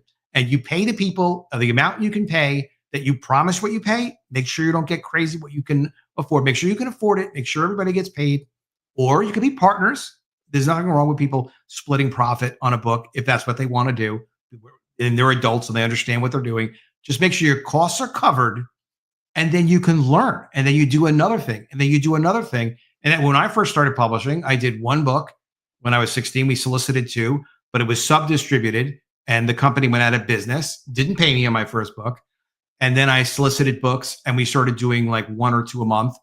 And then I saw like, oh, wait a minute, sometimes you get hits, sometimes you get misses. So we started doing kind of more. And then as we started to do kind of more and more books, so that we at least had something that worked every month, and the rest of the stuff was break even. Occasionally we cancel it, couldn't do it. Then eventually, like, our economies of scale, like went good. Like we started to be able to be consistently more profitable. And then we took a lot of production in-house with our own artists in the studio, which gave us a lot of control over our costs and what we were doing. Still a lot to learn as a kid, and then black and white boom and stuff like that. And then there was the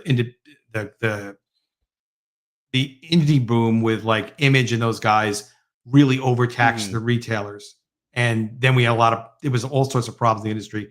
Diamond got their exclusive. Heroes World was bought by Marvel and screwed up the shops. And when Heroes World was bought by Marvel, it fundamentally changed the economics of distributing publishers because distributors got less percentage points than they used to get. That's really where when Heroes World bought Marvel was sort of like, to my full understanding, as much as I understand of it, was when the economics really changed for the business because distributors started making a lot less money than prior to that event. So all those million-selling Image comics, Jeppy was absolutely killing it on the profit margins. But the profit margins got scaled back in terms of the publisher relationships when Heroes World bought out Marvel because, I don't know, the publishers changed their relationships with the distributors, the big guys anyway. Yeah. Which would seem good at the time, but maybe wasn't so good. Maybe that's one of the things that weakened it all. Spicer, thank you for gifting 10 memberships on the channel. Wow. I appreciate that, man. Thank you. And he says, King Cryptid rules. I appreciate that, Spicer. Crash Landon says, it's hard for me to support crowdfunders anymore. I've been burned too many times. And that's another unfortunate aspect That's a serious of crowdfunding problem as well, because it is an independent thing. So you can't have someone who's, this is how you do it and everyone needs to do it this way or whatever, because every situation, every creator, every person is different. The only thing you can do, Crash and everybody else, is just kind of support who you want to support, check out the books, take a leap of faith. And if that leap of faith is rewarded, maybe you continue to support what they're doing if you like what they're doing. And that's just kind of it. And unfortunately, I do understand where you're coming from, but yeah, it's tough. To me, I think maybe I'm wrong on this, but to me, for you and for Crash, I think it's easy. I think you can support people that only have their books done in advance. And when I offered the stuff that I crowdfunded, what was it, mostly 2019, 2020, whatever it was. People have all their stuff done in advance. That's not necessarily indicative of a lot of crowdfunding. No, some do and some don't.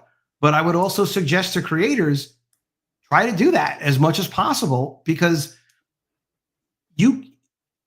that was one of the things that really did impress me about what they did with Rippaverse, because it's a freaking minefield to publish anything.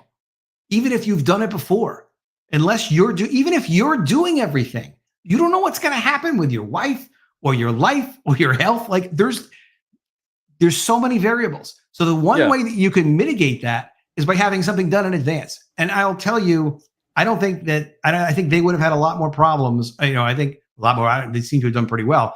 But if you're publishing and you don't really have a way to make sure that stuff gets done, it's not just disappointing customers. It's very hard to build the production momentum. Pete, you put out a lot of stuff. It's very hard to build consistent production momentum if you're not getting, like I do the video every day, whether or not I feel like it. Sometimes I don't, and sometimes I'm sure it shows in the videos. And it's hard. It takes time, and it takes time away from other things. But it's something I know I get done every day. And as a publisher, sometimes you can very easily substitute creators depending on what you promise to your customers. If some people don't deliver, they're not responsible, or they have some other kind of personal problem. But you can look to not just creators who have stuff done in advance, but you can look at people's comments and see, who is someone that people say ship when they promise or what they promise. And this is something that does bother me too, is that if something doesn't ship when it's promised, part of the problem is the customer feels stupid, because you just start to feel stupid. So it's bad to make people feel bad, like deliberately, like I'm going to make this person feel bad. If I don't do what I said I'm going to do, because people will blame themselves, even though they're not involved in the production. All they did is give the money, and they start feeling like an idiot because they didn't, deliver it. And then it becomes just a bad vibe for everybody. But there are artists and there are creators that are well worth waiting. if it takes a year or 2 years or 5 years, whatever, for the most part, you just have to be like, if you know you're dealing with someone that, has got a reputation for shipping on time, and or someone that has the work done in advance, it really seems like they know what they're talking about. That's one thing. And if not, supporting someone who's creative, who's doing the best they can, ain't such a bad thing either. You have to be at peace with that and know that you're doing that, and don't blame yourself if somebody's late or doesn't ship something. It's not your fault as a customer ever. And you just took a flyer on a creative person. And there are a lot of people that have been doing for years now really fun entertainment on YouTube. And if you spend, $50 on one of their campaigns, you're just kind of like the super chats. In a way, you're just kind of throwing the money for the entertainment too. And that's a good way to look at it. But just, you make your peace with it before you do it. That's a long way of me saying, like, I have a lot of respect for people that work hard and care about comics. There's a lot of different aspects to that whole environment. And that's the thing, is it's independent. Once you go independent, just the same way that the independent comic shops, they all kind of do their own thing. Some are going to do it better than others. Some are going to do it, and you're left wondering, why are they bothering? And it's the same thing that happens on the indie comic realm with creators. And there's some people that when they have latenesses or there's hiccups in the campaign, they're great about keeping communication open and letting people know. And then there's others that they just disappear. And sometimes they feel terrible about it too. It's not because they're like evil people, but they're just, it's hard to manage the whole process. And sometimes it's like, well, people start creating things. And then if a book is late, people might feel like, well, I don't want to just like bang something out. I want to give them something that was worth the wait. I was like, all right, well, I'm going to redo this work or redo that work.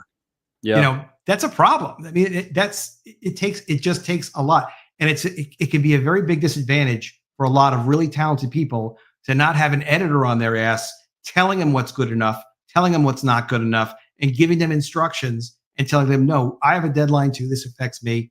We're going to get this out. And if you want to do more, you'll do it on your next one. And editors help show that leadership and, guide the process along. But Pete is someone, I bought stuff from Pete. He always sends it to me. It's usually got cryptids in it and stuff like that, royal ones. And it's cool. I think though, we're going to have a lot of production assistance from AI. I don't think AI is going to do everything, but I think it can really do a lot of things. I've done some tests with it of comic character I worked on, and partly because I was waiting forever for an artist to finish something, and he had finished one thing, and I'm like, well, let me iterate that a few times. It came out great, like stuff I would pay a lot of money for work. So I think we're going to all have a lot of tools and a lot of opportunities. And I think to get to know people and decide if you want to support them, through YouTube, is another great advantage. Just it's never the customer's fault if something. Yeah, we'll see. My biggest problem with AI, other than the global implications of such a thing, is the fact that AI doesn't purchase anything. Not a customer. Yeah, AI is not a customer. So if AI starts actually becoming sentient enough that it wants to purchase comic books, it might be good. And it contribute to the economy and not just take from it, because it's kind of like a one-sided affair where you're going to use AI and maybe that helps you out and maybe that saves you some money, but that's it. The AI, its job is done. Whereas if you hire a human being and you pay a human being, they're able to contribute to the economy, to society, better it in some way, shape, or form, have independent thought to do things for better or worse, whatever that may be. That's just kind of the way it works out. But AI is kind of just like sitting there as like this robotic digital slave, and it's going to do whatever it does for you, and then that's it. And it's very reliant upon the input that it receives so that it can kind of aggregate it and then spit it out again. And it's like, yeah, it does it pretty quickly, and sometimes it does it better than what other people might be doing. But there, that bit of brilliance, that flash of genius that comes from a human being making something out of nothing, it's not there, at least not yet, with AI. And if we have sentient AI, haven't you seen my thumbnails though? I don't think we have. There's genius in there. There's genius in my thumbnails. Well, so AI is a strange thing. It's a very we've never had anything to discuss that today. But yeah, we've never had anything like it. Yeah, it's an interesting tool. It's going to replace a lot of mediocre people, and that is a problem. But it is also going to give a lot of opportunity to mediocre people to be able to do expert jobs that they otherwise couldn't do.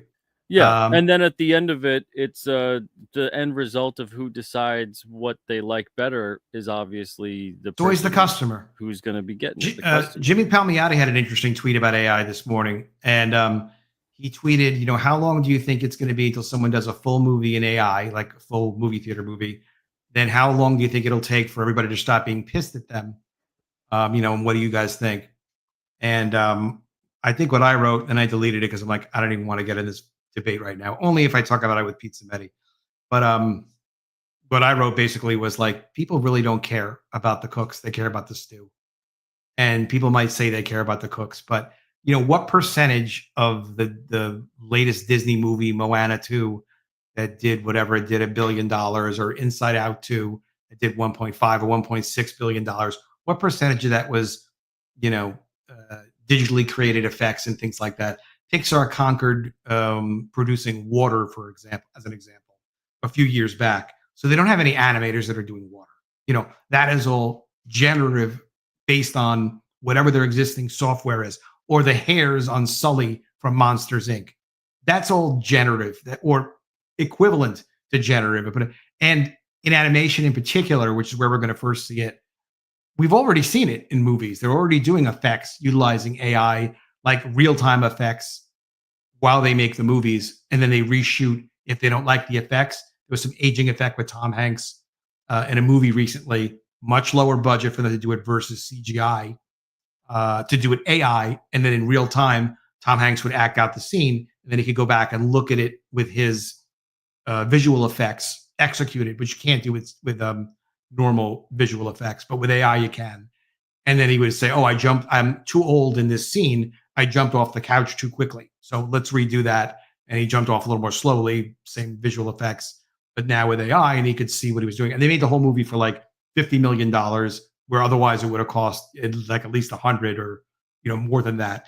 And with animation, Jeff Katzenberg was one of the founders of DreamWorks Animation, had said it even a year ago. He's like, listen, it's going to reduce 90% of the cost, or 90% of the people involved. I think it was cost. I'm pretty sure he said cost, but probably pretty equivalent. So a $200 million budget is going to be like a $20 million budget for animation soon. Doesn't mean they can do all the key art, which you can't. It doesn't mean that you can do like the high-end design aspects. You can't, but it can paint the house. It can't paint the masterpiece, but it can paint the house. And then you put the masterpiece in the house. The masterpiece is done by, the genius. So it'll really probably be, in a lot of ways, everybody's best work. And it'll let people who are like me, I've never been able to really do my own art because I stopped when I was 12. Like everyone who loves comics, I started drawing, but I stopped. And I never kind of got my time back into it, my energy to learn. So like my son actually used, it's a strange metaphor, but my son uses an assistive device with an iPad to communicate verbally. And with me making art, AI kind of does that for me, where people like it's what I make. You see it in my thumbnails. It's the only place it's being published. But what I publish in my thumbnails is not, I just type it in and it's there. I'm usually spending, maybe it takes too long, but half an hour, sometimes it's 10 minutes, but it could be a half an hour. Sometimes it's an hour. I just want it to be what my vision is. And then I want the whole composition to be like that.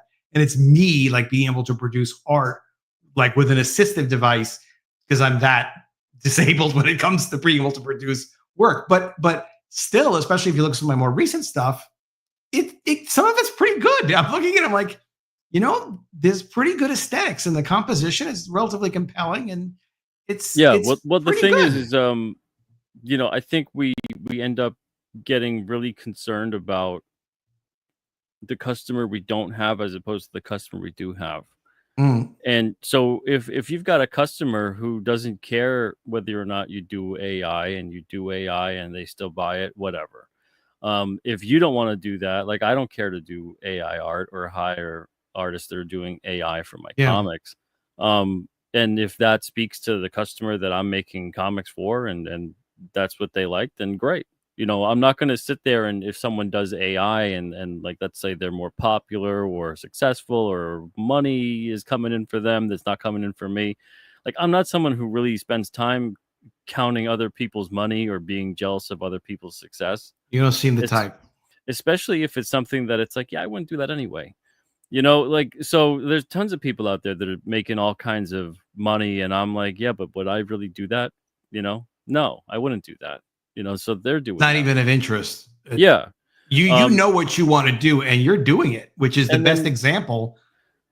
Yeah. And then even people that are like, I could say comparably we're on the same level, if they're really successful, great. If they're not, hopefully they become that way. I don't know. I just doesn't take anything away from you. Yeah, it doesn't at all. I think it's like everybody just kind of doing their own thing. And for me, I like working with other artists too. Like for me, I think ultimately, which is where I think things are going to go, is as there are more and more tools available and people have like different talents and different levels of talents, there'll be like what Pixar did, which is this hybridization of more technology with more talent, and people that rise to occasions and like really deliver really important, iconic work. And also, let's get back to telling like stories where people remember the characters and it's iconic. That's the biggest way. If you don't want AI or whatever else to take over the storytelling mediums that we have available to us, like, then come up with great stories.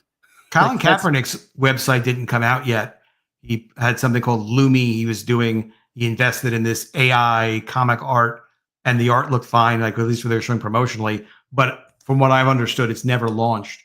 The only reason we don't have strong sequential art like AI tools now is because comics, we may think the world of them, but they're onto video. Like, they jumped over this a long time ago. Like, it's doable. There are storyboard AI platforms that studios use. Yeah. And it's cheap. Like, I looked at it a little bit, but I'm not going to crack. I'm doing other stuff right now. I can't crack that code and really fully get it. Although ChatGPT even does some sequential art and stuff, but it's not designed for that as a tool. The tools would probably not even cost much to produce because people, again, they're already doing it with animation. They're doing it with video. Some of it's already commercially sold and viable and stuff. It's just comics is too small for someone to say, oh, I know what I'm going to do.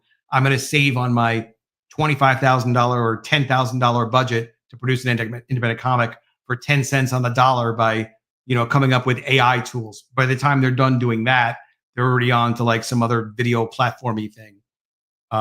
So, eventually someone will do it as an afterthought, or Colin Kaepernick will put his thing out or whatever. For me, it's let's tell the story. Like, what do you get out of the Spider-Man character? With great power comes great responsibility. Tell a story. Show me the character art. Show me like how it's memorable and people think about it and remember it and they relate to it. Tell a complete story. And artists are storytellers, and artists should be very highly respected, but they should also do their job. And a lot of people, because we've lost this mentorship from editors and this discipline of editors cracking whips. Yes, there are some artists that are great, but there isn't this, cultured studio environment-y Marvel vibe anymore of let's tell stories. Let's make them meaningful. Let's show action. Let's do what Jack Kirby could do, which was so many things. But to me, the thing that's so impressive about him, and I actually was showing Jack Kirby pages to ChatGPT and getting feedback from ChatGPT. What do you think is going on in this panel? It can read comics and read word balloons, but it can also like read storytelling, and it can read like the moment that Kirby is capturing between Reed Richards and Sue in this panel, and then how it progresses in another panel, and how it progresses in yet another panel. And, give me one word to describe the moment going on in this panel without me saying anything. And it's giving you insight because you can understand it on that level, which is it's not generating it, but I'm having a conversation with it about it. And I'm learning from it too while I'm doing it. But my point about Kirby is like, he could tell a story and describe the setting without any word balloons, and Stan added a massive amount. However, Jack was an incredible storyteller. And for me, great comic book art. It could be anything, but a lot of great comic book art, like 80, 90% of it. I want to be able to go back to what we could do with Jack Kirby and read the stories and understand the emotions and the events happening between the characters and the moments happening between the characters and the action but more than the action, the actual story of what is going on by just looking at the art. And Jack Kirby could give you that, and he could give it to you all day long. It wasn't an accident. He did it deliberately, and the work was, it's amazing. It's next level amazing. JimShooter.com, he has some breakdown, which helped me get some additional insight into this, on Jack Kirby's work and what kind of a genius Kirby was and things that he learned specifically from Kirby. And that's the thing with Shooter, was like Shooter's, a lot of people thought he was a jerk, whatever. Mostly he was just repeating things that he's learned from people that were real greats in the business. Kirby well up there, and Stan Lee and other things in terms of story structure, things like that. Like very much like, look, you have to have a sandbox to make something great in that sandbox. You can't break every panel border. You can't break every convention and every discipline in storytelling and still get across an iconic, powerful message. Like, you don't have to point the movie on the side of the movie theater wall. You could just keep it on the screen. Work within the screen. Not, you can't break a panel. Just really legitimately tell a story and look to the disciplines and the structures of establishing shots so people know what's going on, following action, having characters do things for a reason. There's a lot of information, like how to do it and how to do it right, but it's not really been, I don't know, it just feels like that hasn't been a priority, because it's mostly like, hey, I've got my idea and I'm trying to get rich, and everything has been a hustle for decades now. That's and the way it is. And then, that's kind of the summary of events, is because of that mindset. There's no business of, I'm going to be a comic book publisher anymore and solicit your comics through Diamond or the Diamond replacement, crowdfunding. Maybe I'll get around to it. No, it's not there anymore. It's not. I'm not saying it's impossible. I'm saying it's inaccessible for 99% of people that would have any kind of serious thought about it. Pete could tell you too, there are bizarre ups and downs in that business. So you could be doing well for 16 to 18 months, and then something sort of happens. Another publisher does this. Those stores decide to focus on something else.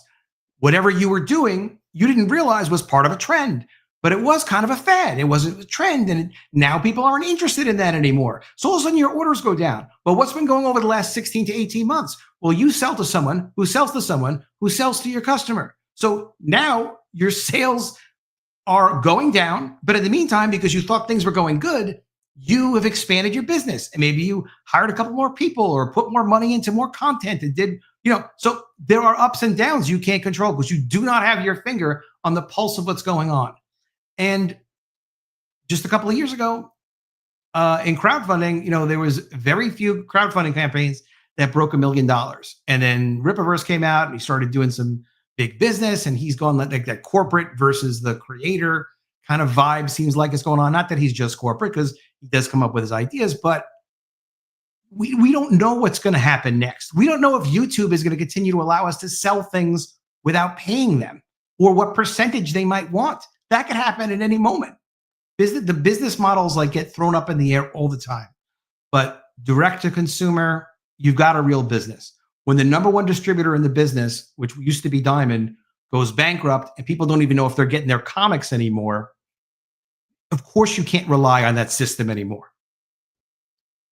Unless you're getting your comics in the UK, because apparently they have no interruption in getting their comics. So we should all just move to the UK. Yeah, and then we'll be rich. Oh, yeah. They seem like everything's going great, especially in London. Things are really fantastic. You know what?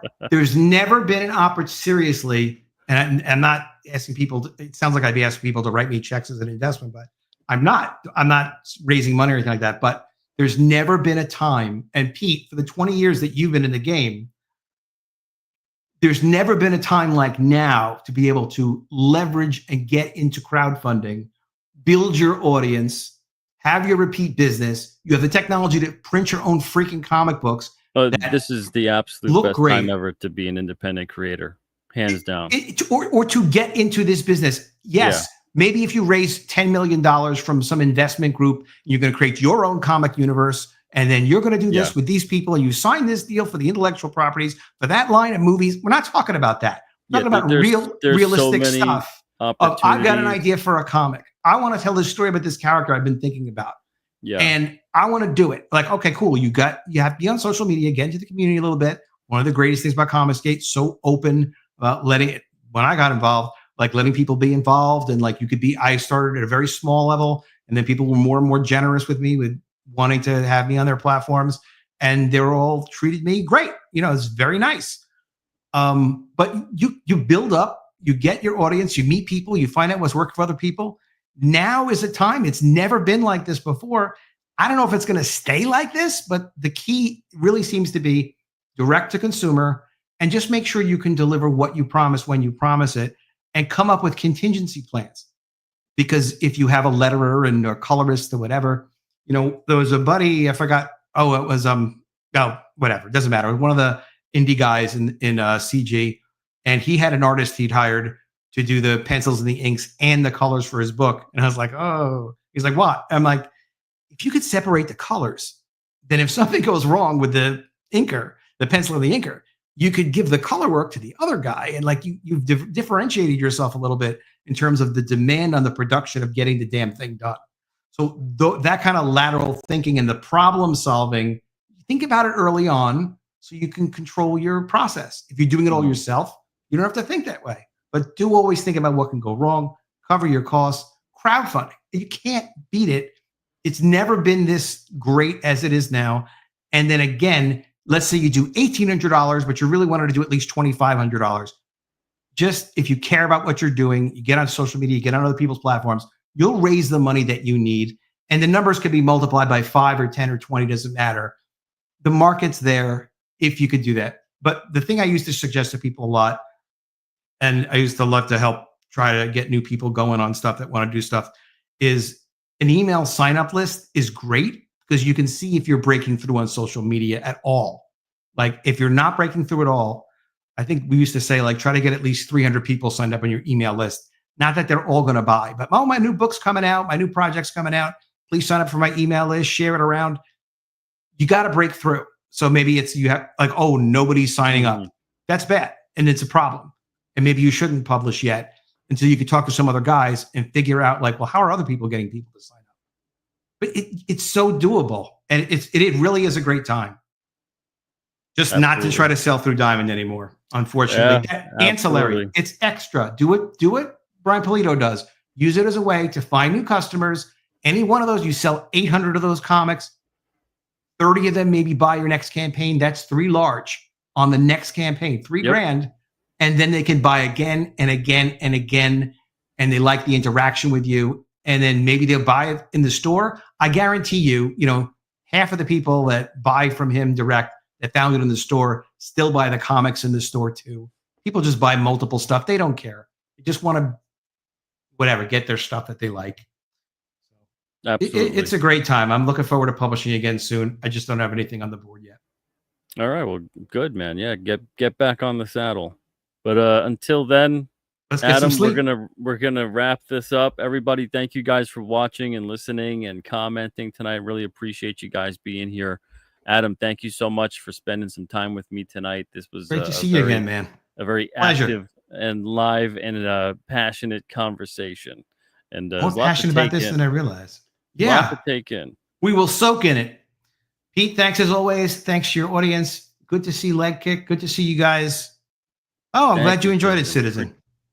And guys, it's okay. Support who you want to support. And remember, just supporting someone, it really is a good thing. There's a few scammy people, but very, very few. Mostly the people that get on and do this, to me, very small percent. Mostly people really do want to just do the comics they want to do. Time will tell. It's a war of attrition. And Pete will win that war. Oh, yeah, I'm going to be doing this. I'm going to be making comics until they pry them from my cold, dead hands. I'm going to die with comics in my hands. I know. The only way to go. That's how it's going to be. Oh, he died doing what he loved in the middle of making a print run. Just a quick, I happened to see, I'm sorry I wasn't paying attention to the chat. I was just like staring and trying to keep myself from talking so much. Didn't work. But I did see Dale. I just want to say a quick hi to Dale and Leg Kick. All right, yeah. Good to see you, Comics for Life. Yeah, we'll do more soon. We'll do more soon. And Pete will give me a hard stop time and a secret code of like, Adam, that's the 10-minute limit on that subject. Next subject. Absolutely. All right, guys. All right, everybody. Have a great night and an See you, even better gentlemen. tomorrow. Everyone take it easy. Thanks, guys.